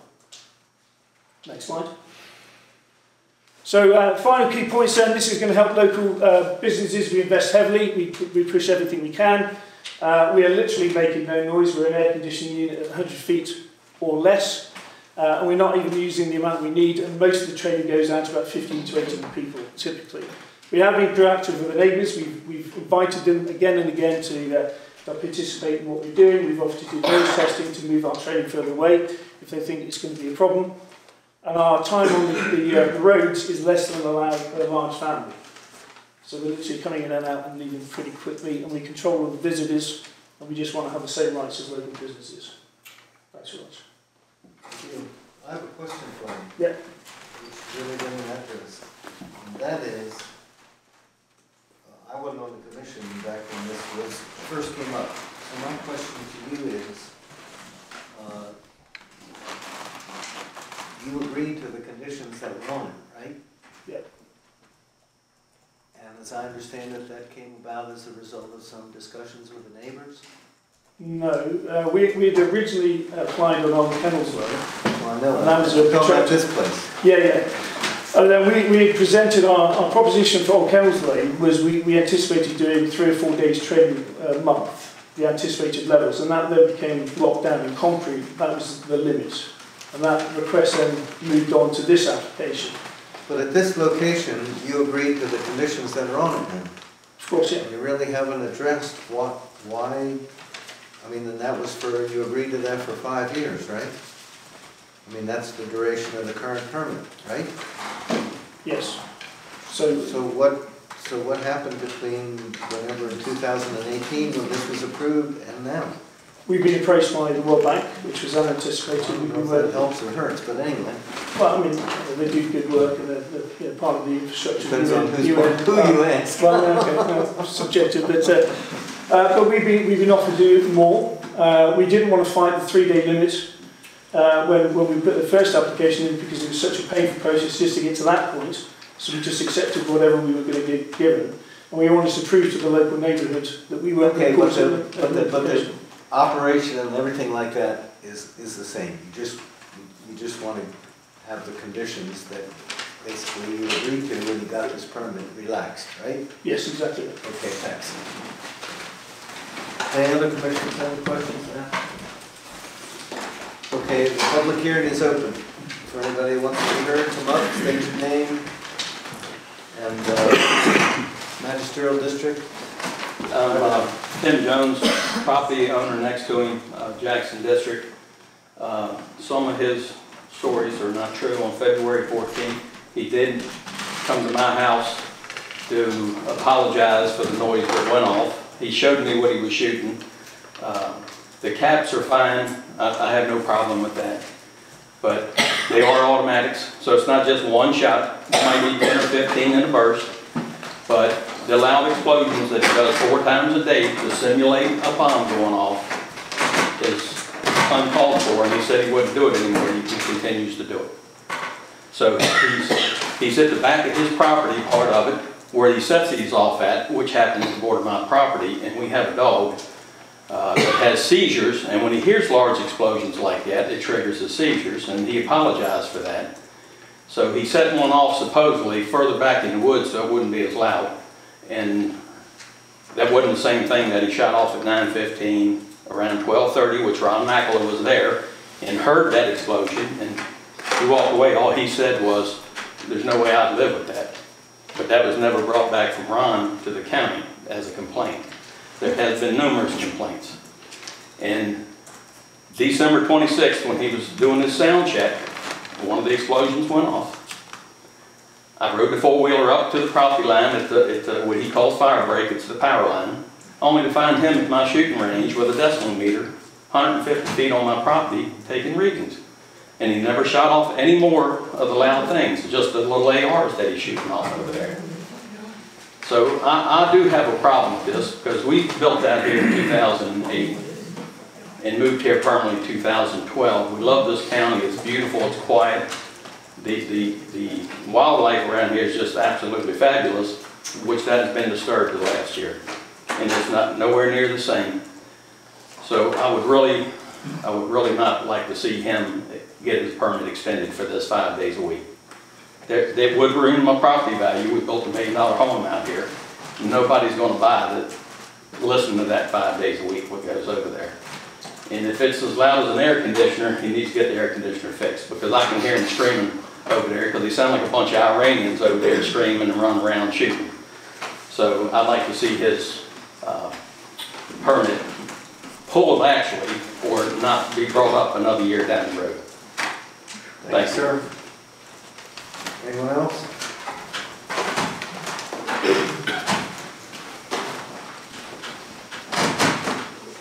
My name is Joyce Jones. I'm Jones's spouse, Jackson District and adjacent landowner. I'm concerned with some of the false statements that are included in this application that we detailed in our letter to the PC, especially related to the noise levels.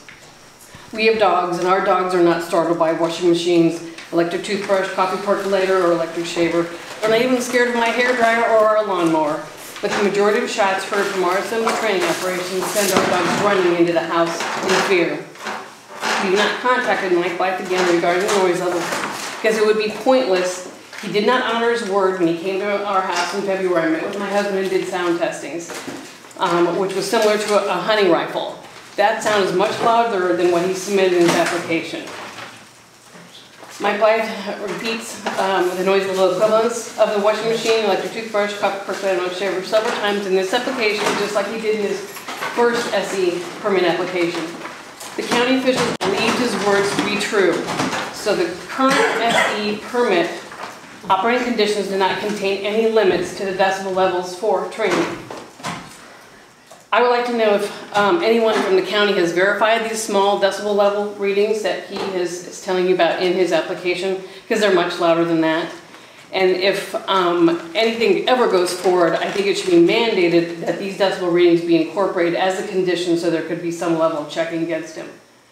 Please do not be misled by him again. You've got witnesses from my husband and I that the level is significantly louder than what he's claiming. If you need further verification, my husband and I would gladly take a polygraph test. If the sheriff would recommend us an expert, we'd happily take one and pay for it.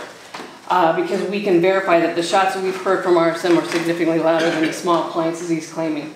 We'd also pay for one for Mr. Black if he'd be willing to take one. RSM's application includes a letter of support. These letters are misleading. 5 of the 6 are business partners with RSM. RSM pays them for services, so of course they're going to say they want to have continued training. Mr. Blythe spoke of support from 2 families that live on Surgeon Lane. First one is the Adams. They've done work on the Surgeon Lane property of excavation and clearing work. They've also done construction work for them in their new office in Opal. The second family is Mr. Schneider, who is reported to work for RSM. But please note, in his application, there is not a single letter from an adjacent landowner. Excuse me, of the 6 landowners, there's not. Mr. Schneider is one, he has one. Mr. Blythe is very slick with his words. He even responded to prior Chairman Light's with carefully chosen words in the December meeting. Chairman Light asked Blythe if his application was seeking longer hours and more training days. Mr. Blythe responded that they were seeking to extend training days to 5 days a week, and our operating hours are 7:30 to 5:30. Mr. Blythe never said no to longer hours. Note that in his application, it states that RSM was granted a special exception for outdoor training with limitations. Item 3 of those limitations states that training is to be conducted between 6:30 and 5:30. Mike Blythe has both stated verbally and in writing to the Planning Commission that RSM is currently operating their training hours outside the permissible hours of 8 to 5, which is condition 4 in their current SE permit. This should cause all of you great concern. RSM corporate website has an ethics statement that starts, and I quote, RSM has a robust ethics program in place driven by our own desire that we operate in a legally and morally appropriate and consistent manner. The statement goes on. But it's my opinion that this statement is not compatible with Mr. Blythe's action representing RSM in the following manner. First, he includes false statements in a special exception application to a governmental agency. Second, RSM's training hours are outside the permissible training hours of RSM's current SE, which was also granted by a governmental agency, and he's trespassing on neighboring property. Mike Blythe claims in his application dated November 19th that they've committed to invest $1,553,171 in local community for 8 businesses, yet did not provide any detail for y'all. During the December 18th meeting, he's claimed that they've committed over $600,000 and tonight almost $900,000 to the local community. What happened to the other $700,000? For these claims to have any merit, some detail and verifications need to be included, especially when there's a $700,000 drop in this commitment in the past 30 days. Mike Blythe's application states that his training groups are 10 to 12. He just now stated that there are 18 to 20. Don't know what the difference is, but I had Michelle Summers Ford, the PC members, an analysis worksheet of RSM's training site utilization, and I'll summarize. RSM is requesting 250 training days a year. This is a 694% increase in allowable days. RSM states that they've had to cancel courses due to overlapping training months. This really doesn't make sense when their training classes aren't even full, and in fact they're only running at about a third of allowed capacity. RSM is requesting a 3,100% increase over the participants that they trained in the year 2019. This is extreme. Please do not bring this much shooting noise 250 days a year into Rappahannock County. Please deny this application. Thank you for your time. Thank you, ma'am. Excuse me, may I No. Not now, anyway. Hi, my name is Kristen Blythe. I'm Michael's wife and the owner of RSM. And since our morals and ethics have been called into, I'd just like to read a quick email. We don't adjudicate morals and ethics here. This is a zoning hearing. And this goes for the zoning hearing, as is the noise has been brought up. And if you want to address the stuff that's zoning, that's fine, but yes, I'm addressing the stuff I don't care about. Okay. So, email from Joyce Jones sent April 7th. Hello, Mike. We've been out of town for a family visit, hence the late response. We left on 3/28. The shooting noise on the 27th was acceptable, like normal hunting or target practice. Our dog was fine on Wednesday. None of us were home during the remainder of the course run. Thanks for checking in with us, Tim and Joyce Jones. They've admitted that the noise level was acceptable. Now, noise is relative to what you're doing, to what your dog's condition is. Noise is relative. So we took that out by getting a scientific reading. We have proof of our scientific reading. We didn't pull these numbers from the air. We took members with us to actually double check the numbers, and they did. Our highest reading was a 58. That is one time a day that we will get to 58 decibels. And that is at the worst time of year where there's no foliage on the trees. As the year progresses and the foliage fills in, the decibel will even go lower. Right now, on a noise level decibel chart, a 58 is the same as a dishwasher. That is not a loud noise, scientifically speaking. Relatively speaking, anybody can say whatever they want. And to address the wildlife, we have cameras on our property who have deer literally grazing where the bulk of the noise happens. Can we also submit the training program that shows you the training times? That we don't start until 8:30, we finish at 5, so that is incorrect. His application Okay, wait a minute, hold it. We're having a public hearing, and I want to say, you know, you're part of the applicant, so you're not exactly part of the public hearing. If you want to rebut some of this stuff, we'll see if we have time for that later. And you're kind of double dipping, and I gave him like way over the 5 minutes that he asked. So let's hear from the rest of the people, and then you can come back with whatever else you want to, maybe the commission wants to allow. Okay? Sounds good. Thank you for your time. Thank you. Does anybody else from the public want to address this?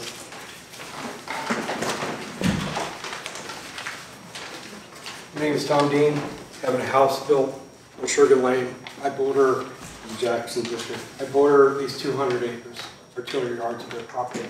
I've never been spoken to once. I didn't get a letter. I mean by then? Yeah. And I have never, I didn't get notified about the previous permit either. Didn't make it in the mail. Postal Service makes a mistake. I don't know, but I was not notified of that either. Okay, so a few points I have. And, you know, my house is being built, so I don't live there yet. But I can confirm that people who are okay with this on the Sugar Lane are being paid by them to do work. I understand why they would not have a problem with it. They're making money. I don't wish to make money. I bought 103 acres for some solitude and not to have a gun range or any other training range up the street from me. I'm a government contractor. The government sends people to a 9,000 acre facility to do this similar training. 85 acres is nowhere close to that. At that point, there's no decibel issues. I mirror some of the other comments about after a few months here of operation, now we want more. Decibels are a certain level now, different. I mean, I haven't seen the report. I don't know if the machines were tested, no clue. Again, never spoken to about it. But nothing, I believe, states that they could cut down trees at any moment. They cut down trees at any moment, now they have a shooting range, just like it's on the power line, fire break that he was speaking of. He can cut down any trees on his property he wants to. He can do anything he wants to on his property moving forward, constructing whatever within the law. But I'm stuck there. I bought 103 acres and I invested everything I had into this property for me and my family. I jumped through a tremendous amount of hoops to make that house that we wanted possible. It wasn't even the house I really wanted, but it's what would work for the county. I own two 50-acre parcels. I'm only allowed to build one house per parcel, unless I subdivide. I don't run a business on my land. I will not run a business on my land. But you know, this one slipped by somehow, and here I am being told that somebody's shooting guns next to me training. Kind of training, haven't been through it again, haven't been notified. Are these people trained and certified? Maybe, maybe not. When will the training change? So they start shooting. People unskilled start. This is a slippery slope for me. If I could pull up stakes now and afford it, I'd leave. But I can't. I literally invested everything. And the way I had to build my house, no one's going to buy it. I plan on being dead in this house. So I'm stuck. And the feeling of being stuck when you own 103 acres and you paid for it, it's a sad day for me. Thank you for your time. Yes, sir. Anybody else?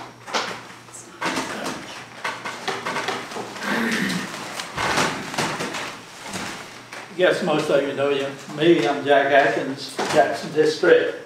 I understand where Mr. Dean, Mr. Jones is coming from. They invest their life savings. They want to retire and live there.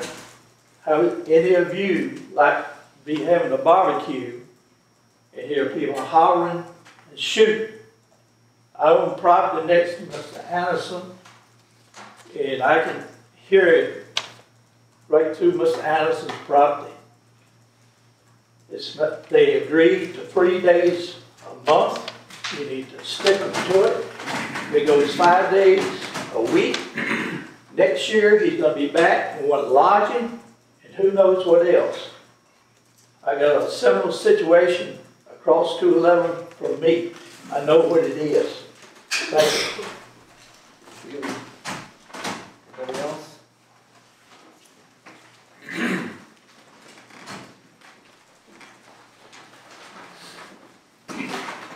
Bill Anderson, Jackson District, live across the street from them, from the project. I had written a letter to you all, hopefully you all got it and had a chance to read it. So I wrote another one and decided not to bring that, but I would like to say a couple of things that actually addressing what they say.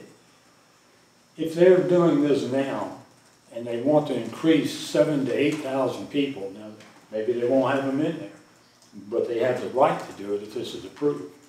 But Mr. Bly is a master of words. I've had a lot of conversations with him. Actually, I think he's a nice gentleman. Met his daughter, his son-in-law, and he is a master of words and a gifted writer and speaker. I mean, that's, any of you all that ever had any dealings with him, he's a good guy. But the picture he paints of the support letters would be fine, but for the fact most of the people that he says support him, he's paying. The restaurant people, the Adamses, the Mr. Snyder. One, he's not, he's the one that manages the hunt club.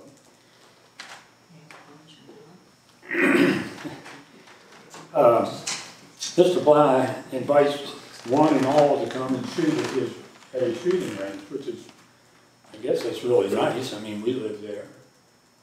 But he can bring anybody in there. And he knows all these people from, like you said, the World Bank wants to come there, some other outfit wants to come there. We don't know who, I hope everybody got to come back there. It's a one-lane gravel road in spots that a dually truck's tires go from gutter to gutter. Very narrow road. In actuality, if I'm outside, I can hear what's going on over there. If I'm inside, I don't. Hasn't been that too disturbing because it hasn't been that much of it. But now to come and want to increase to that amount, it's just not the thing to do. But in closing, the economic boom he speaks of is not nearly what he portrays in his eloquent text and his actions have caused a major social rift in our community, in our neighborhood. We have a very close neighborhood. There is no road maintenance agreement in that neighborhood. The Adamses, I've known for many years, very close friends. Whoever is back there, we all have tractors. If something needs doing, we rake the yard. If gravel needs to put down, we put it down and we split the cost of it. Very close neighborhood. Anyway, I won't get into the rest of it. I know it's time, but therefore I would like to reiterate the final statement in our last letter, just to cut things off. RMS was given a 2-year review period the first time, and partly I was lax in coming and getting involved at that time. Mr. Bly asked for and was given a 5-year review period. We all said it. He gets his foot in the door and he's going to prize it over. His foot's in the door, he should at least be made to adhere to the terms that he set forth himself. Thank you. Thank you. Anybody else here? Going once, twice. The public hearing is closed. All right. Anybody want to make a motion and start a discussion? No, that's my district, so I'll make the motion. Okay. I'll make the motion that we recommend denial on this. I think that we're really looking at a commercial operation in an agricultural zone. And I think that I think the traffic is not awful, but I think with the training that's being proposed on 5 days a week, I think it does somewhat overburden the right-of-way. I don't know if the noise is a factor that we can really vote on, but I do think that the use is completely compatible.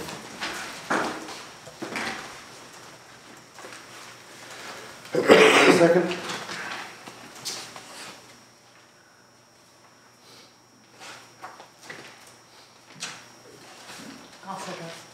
Okay, we got a motion and a second to recommend denial. Discussion. Right. Well, it's your district, so we already talked. You like?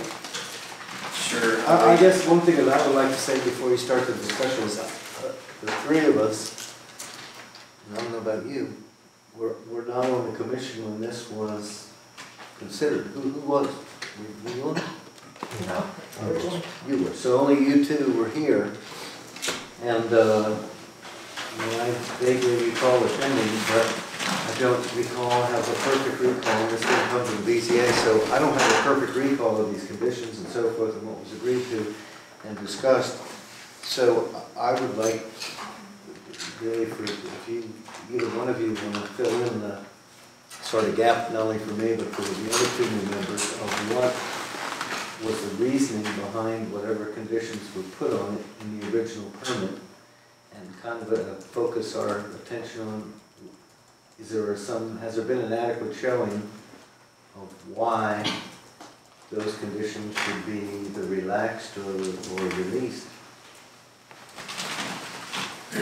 Well, I'm not prepared to, I mean, it was a long trail through several properties, and I think the overall nature of this was such that concerns were raised, additional restrictions were offered, and eventually we sort of carved this thing back to a place where it seemed protective in light of the other kind of baseline activities, the wooded lot, etc. And the review period was considered a reasonable time frame to confirm whether in fact, as this use, which was a little bit unusual and recognized as such, could be evaluated over time. As to the specific conditions, I think maybe Ms. Summers has those from the application, but I'm not in a position to recall those. I guess what I was going to offer is a couple of observations about this that I think are kind of at the heart of it. I think in a lot of ways this is a wooded parcel. While we haven't required it, I feel like it would be pretty reasonable to require it. And from what I understand, the nature of the use actually relies upon and benefits from continued forestation of the property. So one consideration with respect to the use here that I find makes this a somewhat more compatible than a lot of potential commercial uses is that it does not prohibit the continued forestation and use of the property also as forest, for whatever that may be worth. I feel like and to the point, and Excuse me, what about 14? A valid forestry plan shall be in place for the duration of the permit. That's the condition of the permit. What are you looking at? This is the. What's up there? That's the existing permit? Is this the? Yes. Is this the existing It's a requirement? condition. Okay. Yeah. So I'm not. Is there one, Michelle?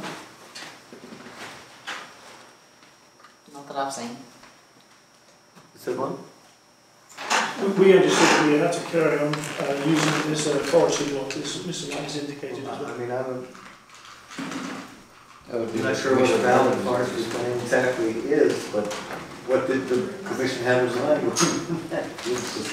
It's in our interest to carry on growing the trees because it screens are training anyway, so we're not going to chop anything down. Well, the condition at the time was to this point of the same level of forestry that would be a plan that would be required to keep any land in forest use. That's my recollection of why that condition was added in there. I can't comment on I think it had to do endorsement with of it. clearing, whether a lot of land is cleared and therefore not qualify as forestry anymore. I think also we did not, I don't recall, it was my first meeting, but I don't recall any of the neighbors objecting. And that was another factor. So I guess the other points, just a couple of things I want to put out there by virtue of I wasn't really prepared to give the full history of this, but I did go out and listen to the property and did see the decibel meters.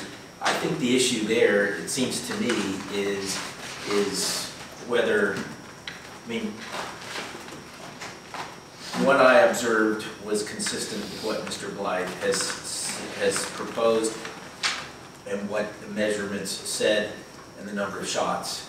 I can't, of course, comment on whether what they're actually doing is what they showed us, but I can sort of tell you that we were walked through the routine.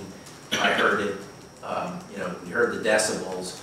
My kind of qualitative assessment of the situation is, with the exception of the one bang that is that gets to the 56 or 58 decibels, to me, it was pretty much like any other day in my backyard during any type of decent weather where people are, shooting occasionally outdoors. But again, that was looking at this sort of idealized condition. So part of the question here, I think, is one of, are they in compliance, or are they actually doing what they've spoken about doing? And I can't comment on that. My only other offer going into this, yeah, I just wanted to make it clear, I think it was a question, there's no actual firing, these are all blanks, and that They was have a also- firing range.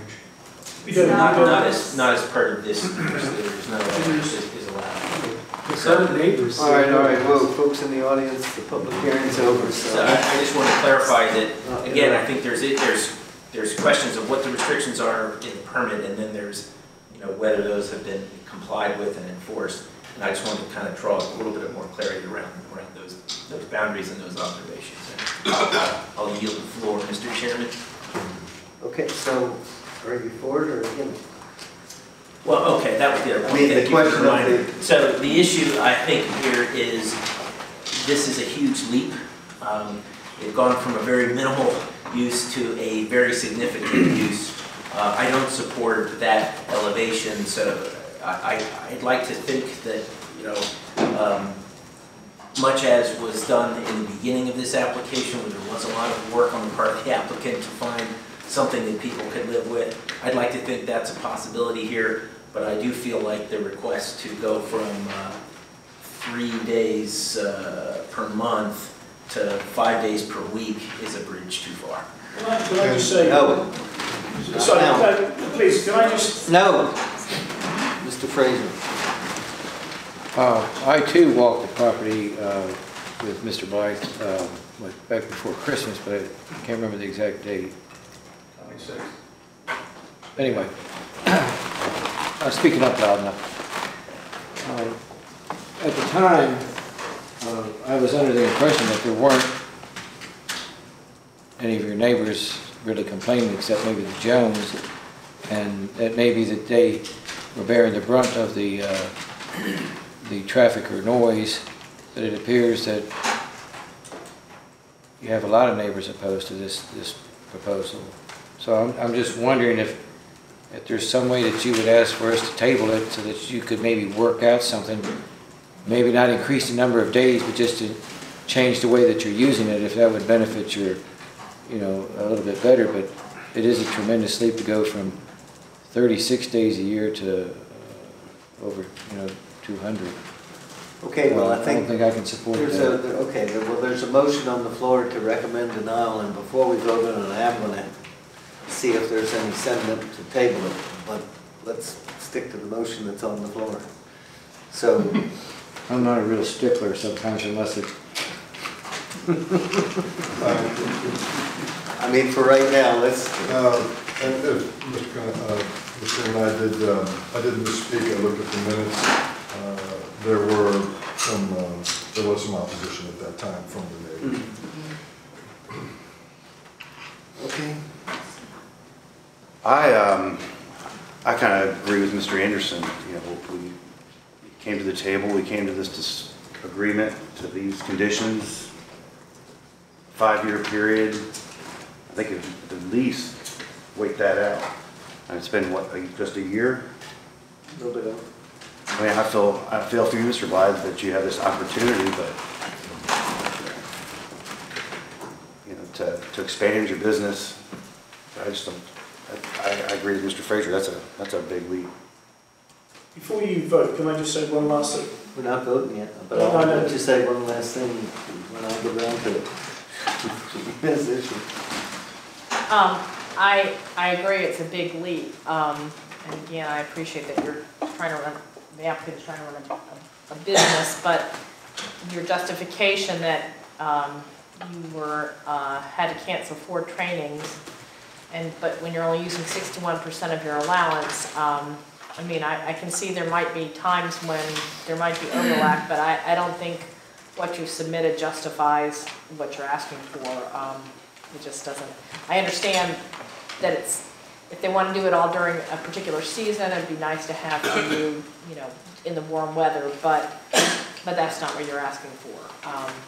So yeah, I think it's a week. Well, I agree with pretty much everything that's been said.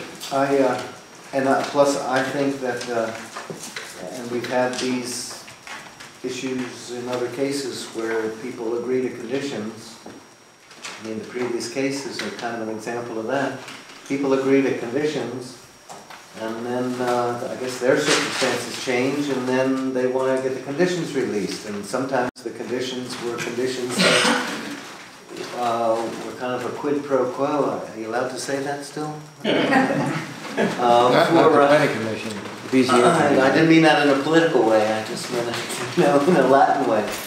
Were a quid pro quo for the neighbors to either back off their opposition or try to reach a happy compromise.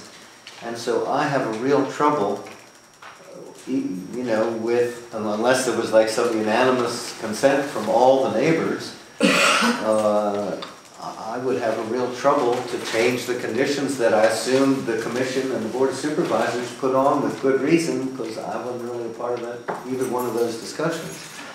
So as for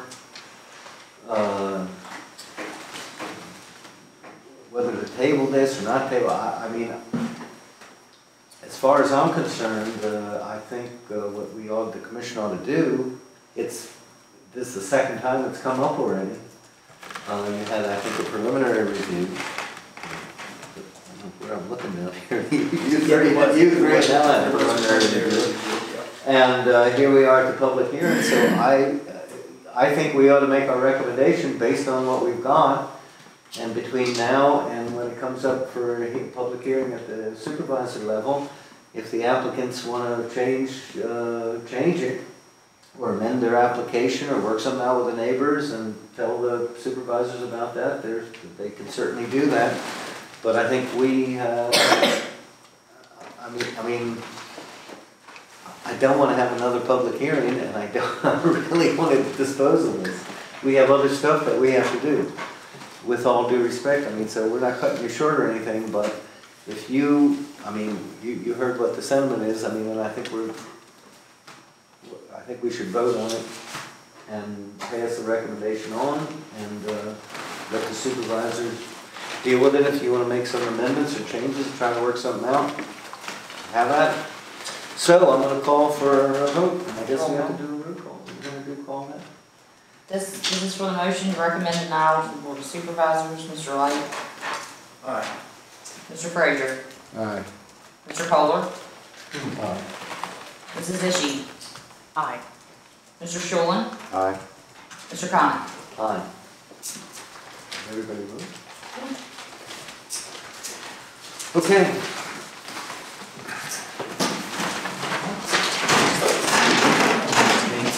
Yes, sir.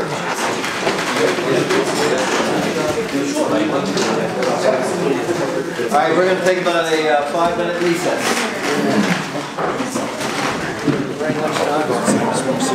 That concession after our 15-minute, 5-minute recess. The next order of business is public comment. You can comment on anything that pertains to the planning commission business.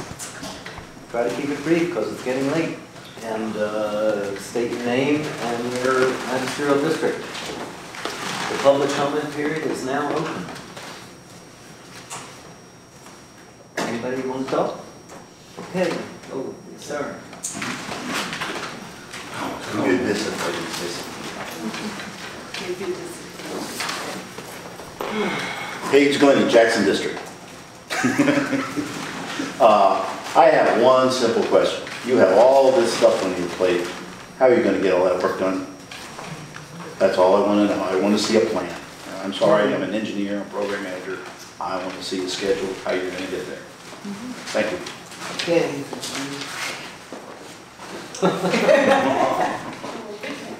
You're kidding. Yes, ma'am. Any other questions? Oh, of course.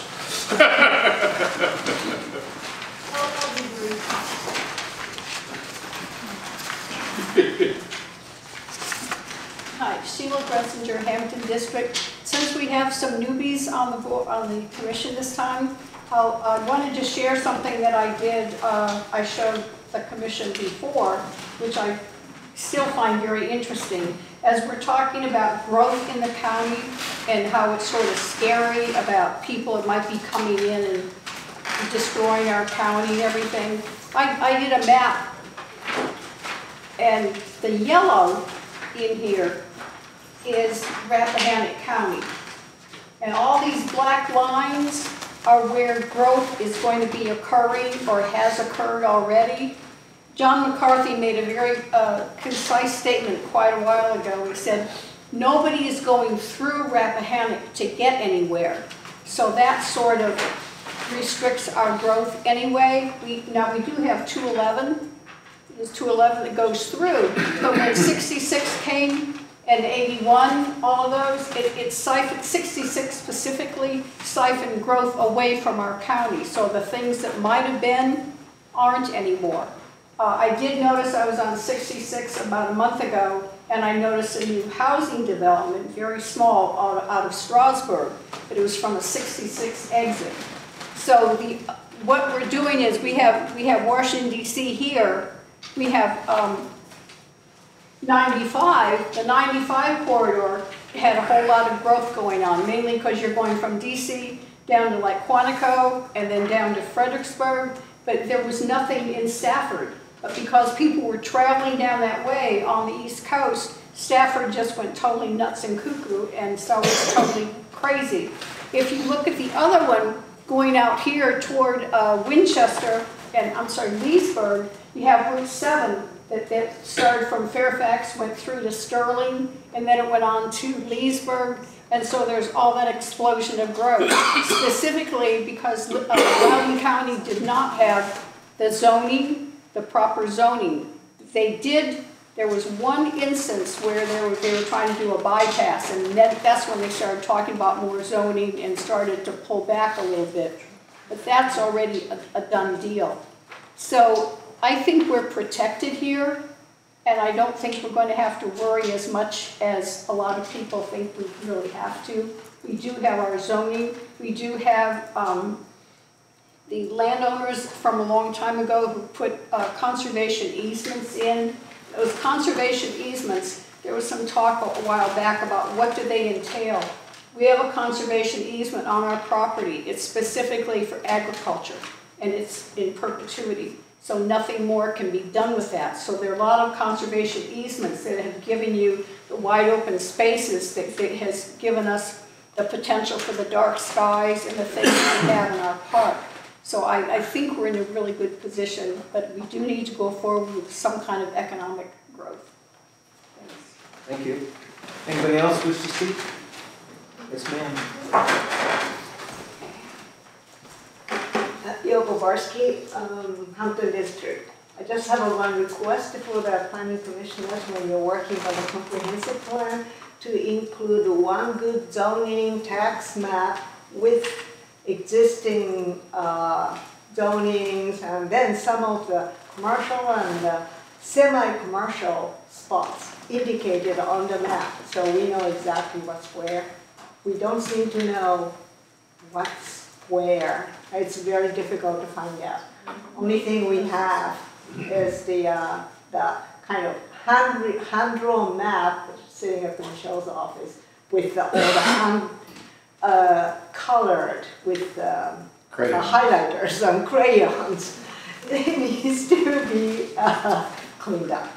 So I hope we can include that in a comprehensive plan. Thank you. Thank you. Actually, we talked about that last time, and we are going to do something along those lines, I think. New crayons? Yeah. Right. Red crayons. Different colors. Okay, any other public comment? Phil Irwin. Wait, I just lost my ears. You won't have to listen to it. I just wanted to briefly compliment everybody involved with the composition of the Planning Commission. I do thank you. There are several items that I really would like to see emphasized, and that is the preservation of farmland.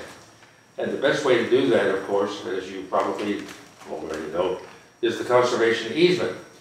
Very close to 25% of our county now is under easement, 25% in the Shenandoah National Park. Almost 50% of our county is now protected from development. But I think that we're not through with facing threats to our scenic beauty in this county. We had a power line, as you know, some years ago that was gerrymandered into Rappahannock County in order to avoid the Marriott Ranch. And there are other threats, I think, coming. We have a nice barrier of conservation easements across the northern part of our county, protecting ourselves from intrusions from Warren County.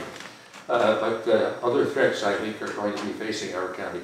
And I do hope you will continue to do your responsibility to protect the incomparable beauty of Rappahannock County. Thank you. Thank you. All right, anybody else? Okay, the public comment period is closed. Thank you all. Anybody want to address anything that was said in public comment? Okay, I'm not sure why this is old business, but that's what we're up to. New business, none. Old business, preliminary review of SUP 19-11-01 Neighborly Enterprises and Village Neighborly at Curtis. Is anyone here? No. All right, do you want to? It's my district, Mr. Chairman. This is the, sorry. Summarize it? Another Thursday. Neighborly Enterprises LLC has applied for a special use permit for a 2-bedroom porch home located at 414 Lake Drive in Amesville, tax map 23A-167. The property is just under a half acre in size and it's owned rural residential. The health department commented they had no records of a septic system, which was not uncommon due to the age of the home. How old is it? I'd guess 25, maybe. 1925? It's not that old. But it could be more, right? It's hard to know. All right. I've been to see it. Sorry, what was the answer to that question? 1925 or 25 I years? said I thought it was 25, maybe 30 years old, but it could be older. It's hard to tell. It's, you know, T1 on the side. That old? The commission had requested a soil report as well as a septic inspection report, as well as if there are any covenants with the HOA, they've been provided. The planning commission had a preliminary review of this application at their November meeting and again at the December meeting, both at which it was tabled. The applicant was not present at those meetings, but was present tonight. Okay. What's the pleasure of the commission? I mean, you want to, I have to say some of these, I've been somewhat commented on, but some of these go to public hearing and some of these pass along to the BZA, and does anybody have any strong feelings one way or the other to either make a motion to pass it to the BZA with no recommendation or with a recommendation? Or? Well, may I ask, what's our options? This is the third time the applicant is not here. It does have some septic issues, so. Is there any communication with them? Yes, sir. I have an open line of communication with them. I mean, they knew because it was going to be on the agenda. Yes. My understanding, because I think I saw some of that email exchanges, that they didn't realize that they needed to be here, or, right. or they're questioning whether they needed to be here, which I gather is not a requirement, although it has been good practice and it certainly facilitates our ability to ask questions.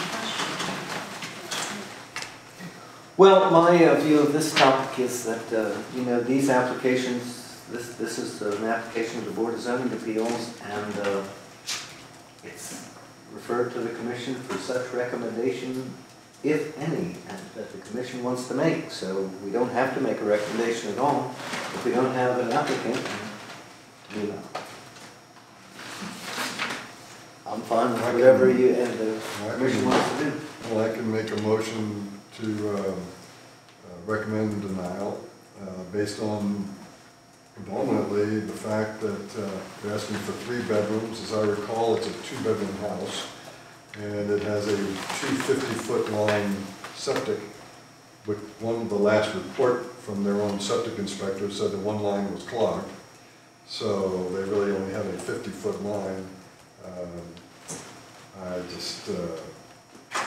I would recommend denial. Okay, is there a second?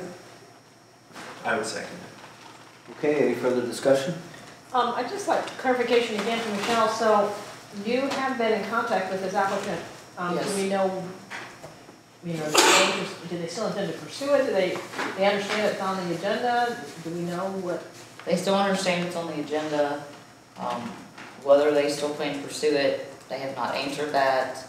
I believe that, from what I gathered from their emails, that they're in the business of rental properties.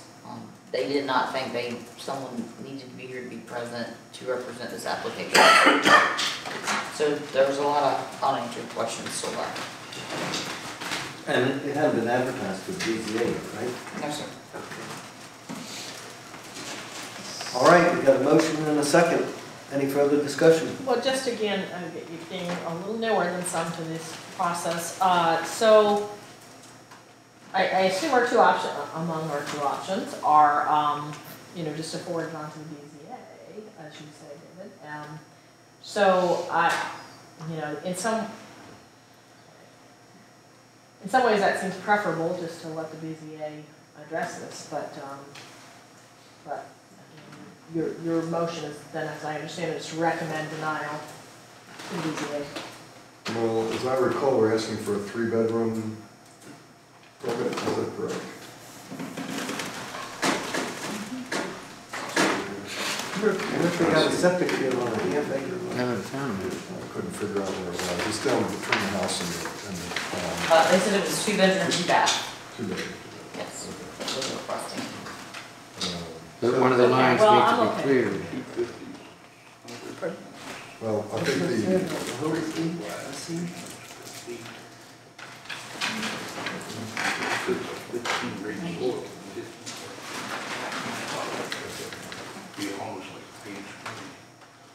Okay, we got a motion and a second. All in favor, say aye. The recommendation to recommend denial to the BZA, all in favor, say aye. Aye. Opposed?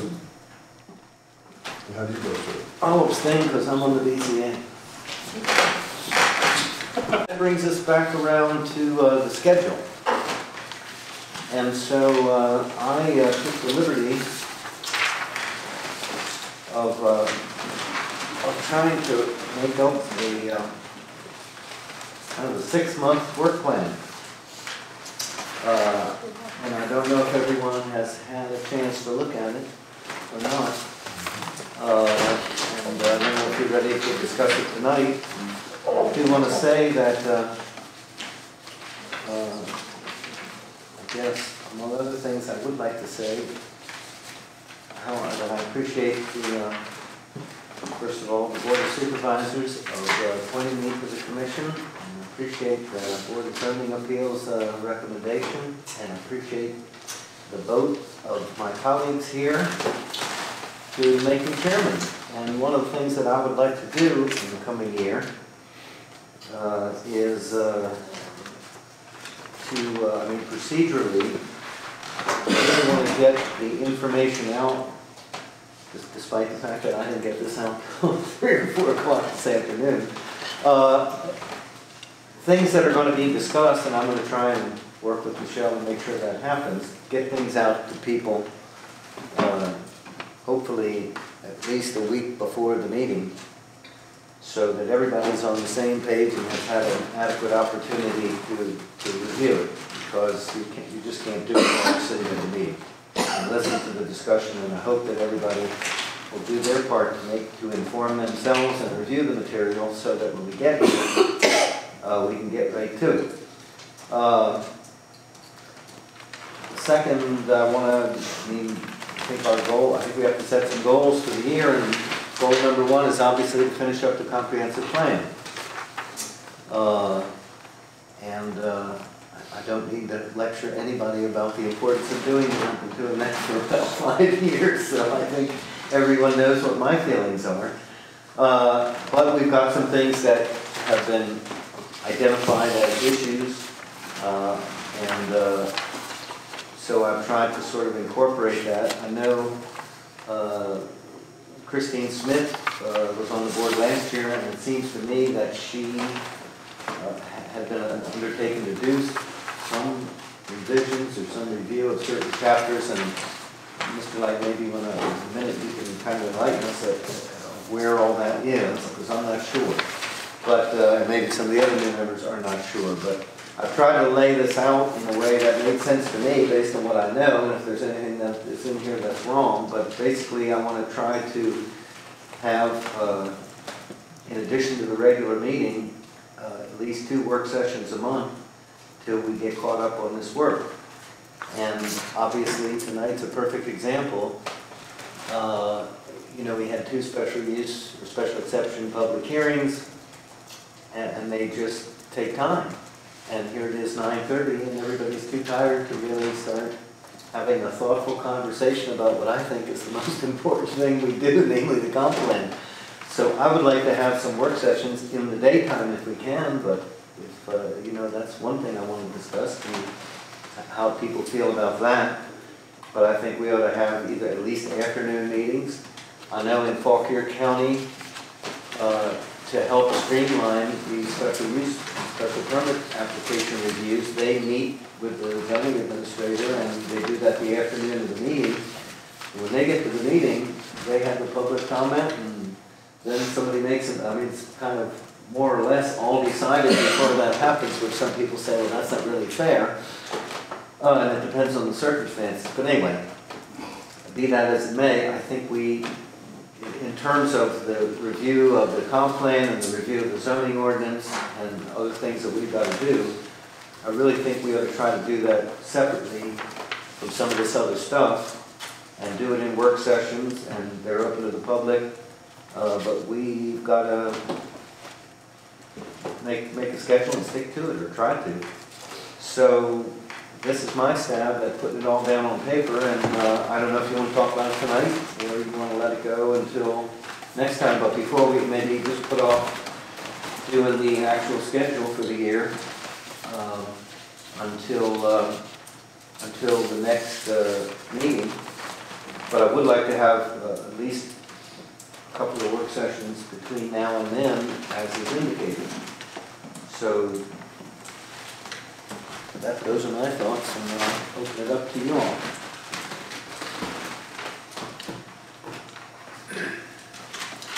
Mr. Chairman, you asked a question about the review cycle, or the work that was sort of teed up. I don't think that I can lay that out in great detail, but just to, I think the issue that you're referring to was related to one of the Berkeley group comments about the fact that there's a lot of data in those early chapters that did not tie to policies and programs, which led to sort of a discussion that was partly about interpretation of what they meant, and partly about, you know, trade-offs between having a lot of data-rich stuff in the chapter that really had no direct relationship, and maybe rightfully so, to policies and actions. So I think it's just been a kind of recurring issue of how much review is enough, and, you know, it tends to be a situation where, you know, people weren't present when we reviewed it, so don't know that we did review it. You know, maybe this is a question of some, you know, documentation or some review. But that was the matter that was sort of left that you asked about. With respect to the work sessions, I'd just comment that, you know, we sort of reached a point of trying to get by with like one a month in most cases, and as has been noted in several cases, that was not enough to necessarily allow us to plow through these things. So, I think shooting for 2 makes a certain amount of sense. For me personally, one of the challenges is that I'm out of town a lot. I work outside the area. I'm going to be traveling internationally a great deal. So schedule is always going to be Maybe you'll seek here with them. Sorry? Maybe you'll seek here with them. Maybe I will. It's a big world. It's a big world. So I guess my only, with respect to what you proposed, I think as a general outline, I applaud it. I think the idea, what I also just shared that I sort of found when we did try to schedule things, that the Wednesday cycle seemed to work pretty well. When we tried, and I took a different approach because my schedule is so variable of just trying to work things in. Somehow it always seemed that Wednesdays were the days that sort of worked. So, if you're looking at trying to regularize this, that might give us a greater, a little bit more predictability to move forward. I would just offer that I think kind of working with Wednesdays is okay. my, What about my recommendation. Weekends? Because is that better? No, or worse. I don't know. That's worse. Probably worse for me.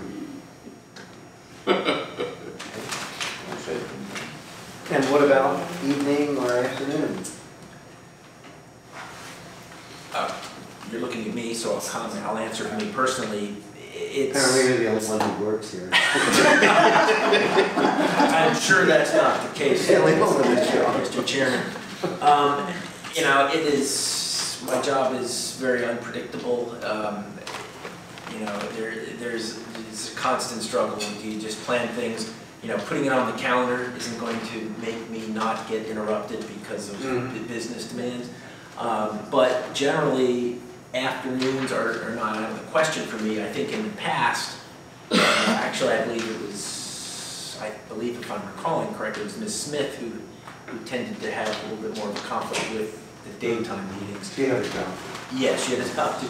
I'm not going to speak for my colleagues. For me, what about morning, afternoon? No, afternoons or evenings on Wednesdays tends to be a time that I have tried to set aside for this. So if you're asking me for my opinion about where we can fit things in, starting with me, I would say sort of building out other Wednesdays and closer to the time that we regularly meet would be my request. Okay. Well, as I work right here in town, I'm very flexible. Weekends are not very good for me because that's my busiest, often my busiest time. I can work afternoons, I can work evenings. Okay. I think afternoons is a great option if it's open. Okay. So, I really applaud the idea of the schedule. Glad to see us working on that. I haven't had a chance, obviously, to review this yet, so I'm not quite prepared to discuss particulars of it. In terms of my availability, as a general proposition, 2 work sessions a month is acceptable to me. I have some flexibility too because I work in the county, but obviously I feel, as I'm sure we all do, that it's important to make sure that what we schedule does work for the other commissioners. I think it's important for everybody to be involved. So I'd like to make sure we do that. Evenings tend to be a little bit better for me personally, but I can make myself available if necessary. I'll just say also, just in general, and we can save this discussion till we discuss this more in depth. Again, love the idea of a calendar and a schedule.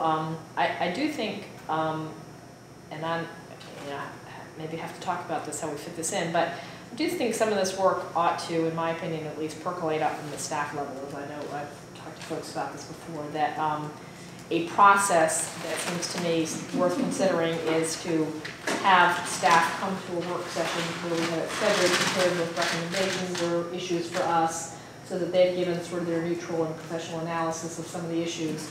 We can hear from the public, and then we can either decide it at that, where we want to go at that work session, or we can send staff back with recommendations, to draft language or whatever we think appropriate. So I'd like to see staff involvement on this. And I'd also point out that staff may be in a position, when appropriate, to give recommendations on when we might want to hire, outside counsel to look at things, or outside consultant occasionally. So I just want to put that marker out there. Okay. Brian? I like this aggressive schedule. I just wish it were backloaded after April 15th. The more we can push over past that deadline for me anyways, appreciate it. Why would that date have any significance with people? I only went up to July so you could get an extension on everybody. You won't have to do that until October. That's another option. Right. I'm pretty flexible though. Okay. I'm with you guys. Okay, good. That's easy. I think Mr. Curry's having heartburn over here. We don't have any staff. He does. So I think we need to kind But of... he was the state. No, not exactly. He's not exactly the planning commission staff. Neither is Michelle. So we need to kind of finesse that a little bit. How we're going to make that work. We don't really have any staff unless we hire somebody, and we don't have any money. Didn't get money, Ron. That's why you're on here, to get us the money. When we tell you what we want, you're supposed to come back the next time with the money. You come back with a bag. Maybe I can get a credit card. Uh-oh, that's going to be in the paper. Why would that be in the paper? All right, well, let's pick a date and use it, as someone once said, for at least the next one. Right now, Wednesdays works fairly good. Okay, well, let's start with that, and let's wait till Saturdays Mr. would work Henry too comes good. back, because wait till he finds out what we've done tonight. And you're not gonna be able to sit in that chair next Wednesday. I think that we ought to appoint Mr. Henry to some subcommittee, and maybe to chair that subcommittee. Right. Well, okay, actually committees is something I also want to bring up, but maybe not tonight, in view of the late hour. So next week is the BZA meeting, so that cuts out next Wednesday, but there's another Wednesday in January, is there not? Like I want to say the 29th or something is a Wednesday, isn't it? Yes, it is. Well, people out there at the count. That's correct. Okay, so what time do you want to do it? The afternoon or evening? I think for staff, Wednesday. we appreciate the afternoon. Yeah, let's do it about, start at about 8 o'clock at night, so everybody can have dinner and then come here. I'll be 10 hours ahead in Delhi, so We can call some in. time at around that, if you would. So I'm afraid I'm not available at that time. Which date? Wednesday the 29th. Sheesh. What? Sheesh? Sheesh yes or sheesh no?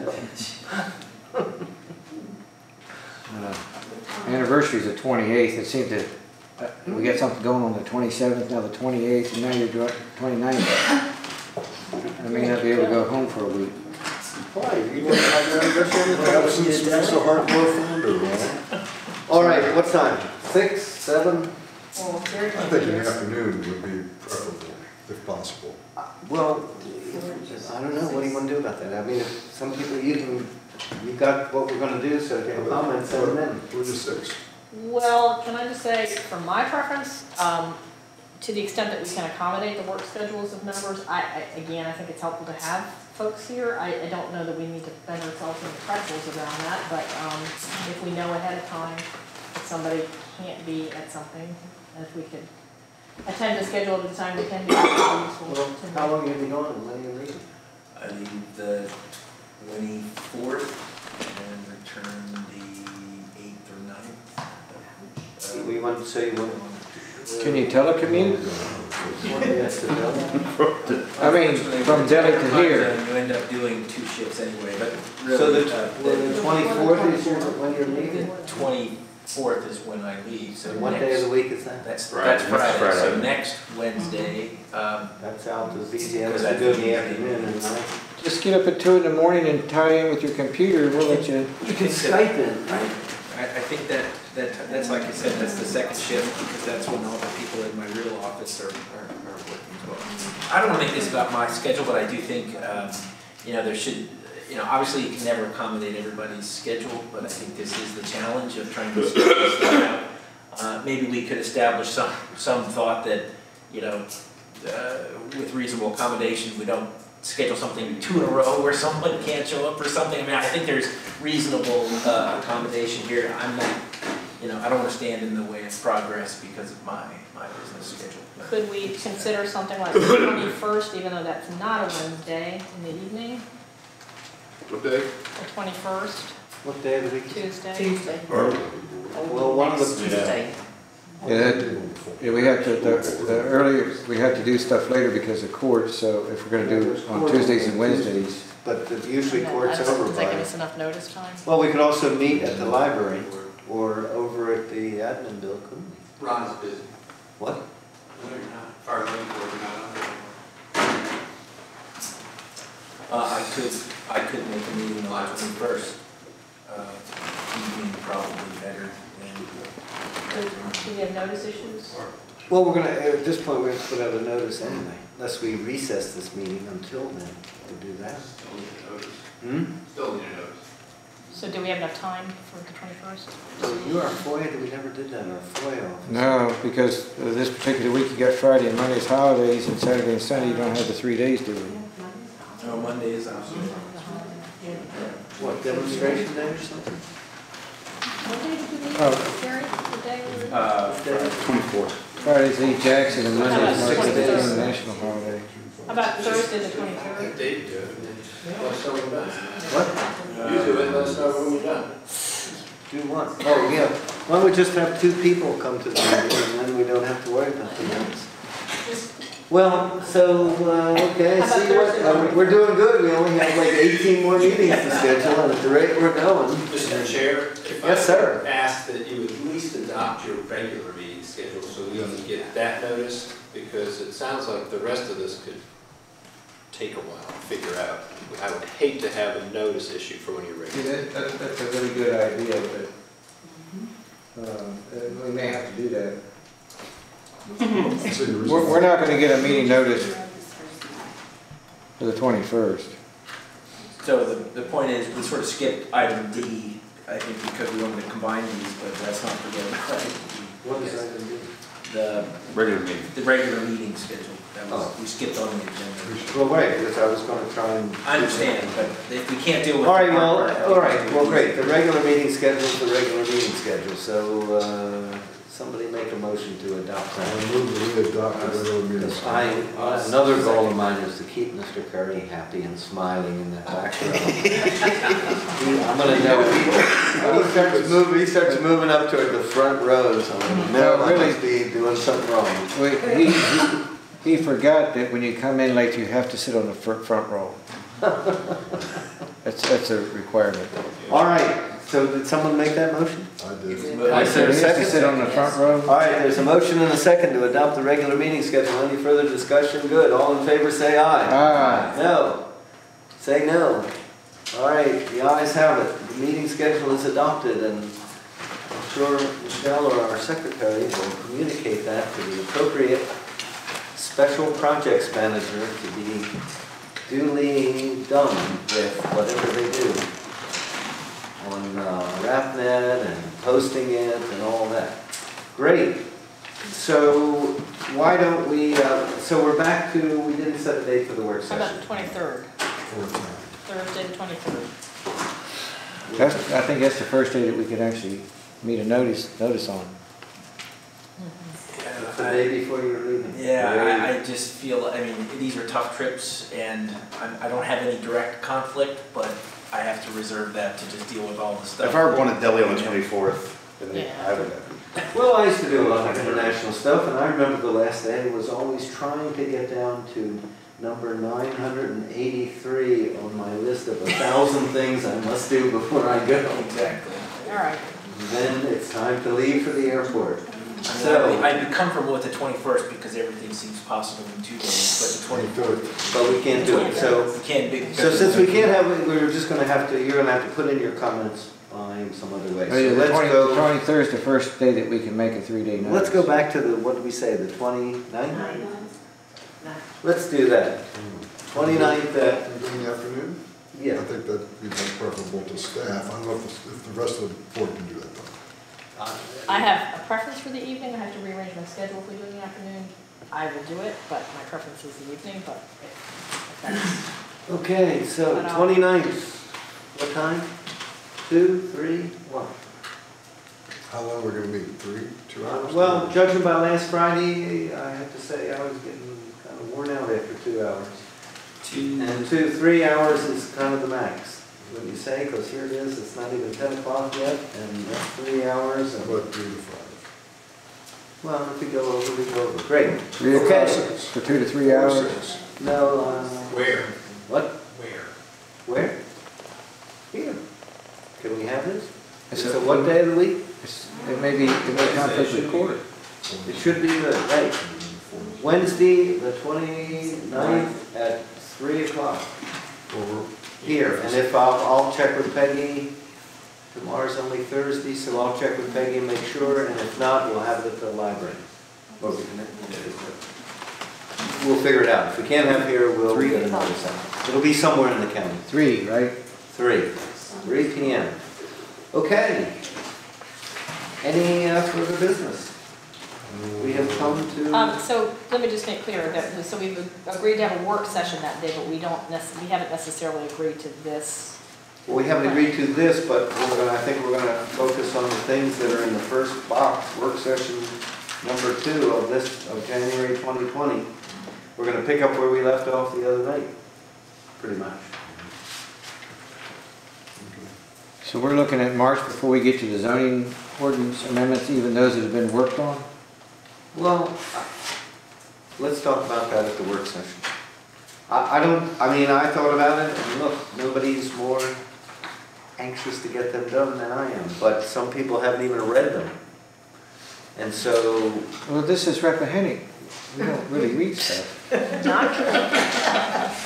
Well, Ron, I'm just not gonna tolerate that while I'm chairman. You're gonna have to read the stuff. Is there gonna be a quiz? Yeah. No, it's gonna be a quiz. He does visit all. All right, so that's the agenda, and I will get something out, and we will, I'll work with Michelle, and we'll get you some materials, such as we need to. And also, we're gonna talk about the rules of procedure, so I hope you all have them. Can I mention something about these rules of procedure? Where do they come from? They're in black. The red is. The red were my suggestions. That's what I thought. Yeah, everybody's gonna have their own color. Well, so you went first, so you get red. Anyway, where did they come from? I took, I basically started with the BZA rules of procedure that we just adopted. And those, I think, came from Albemarle. And then after I took all the places where it said BZA and put in Planning Commission and took out the stuff that didn't apply, like variances, and those kind of hearings, that's what was left. And then I compared them with Gloucester and Faulkner's rules and maybe Albemarle's too, I can't remember. But everybody's are pretty simple.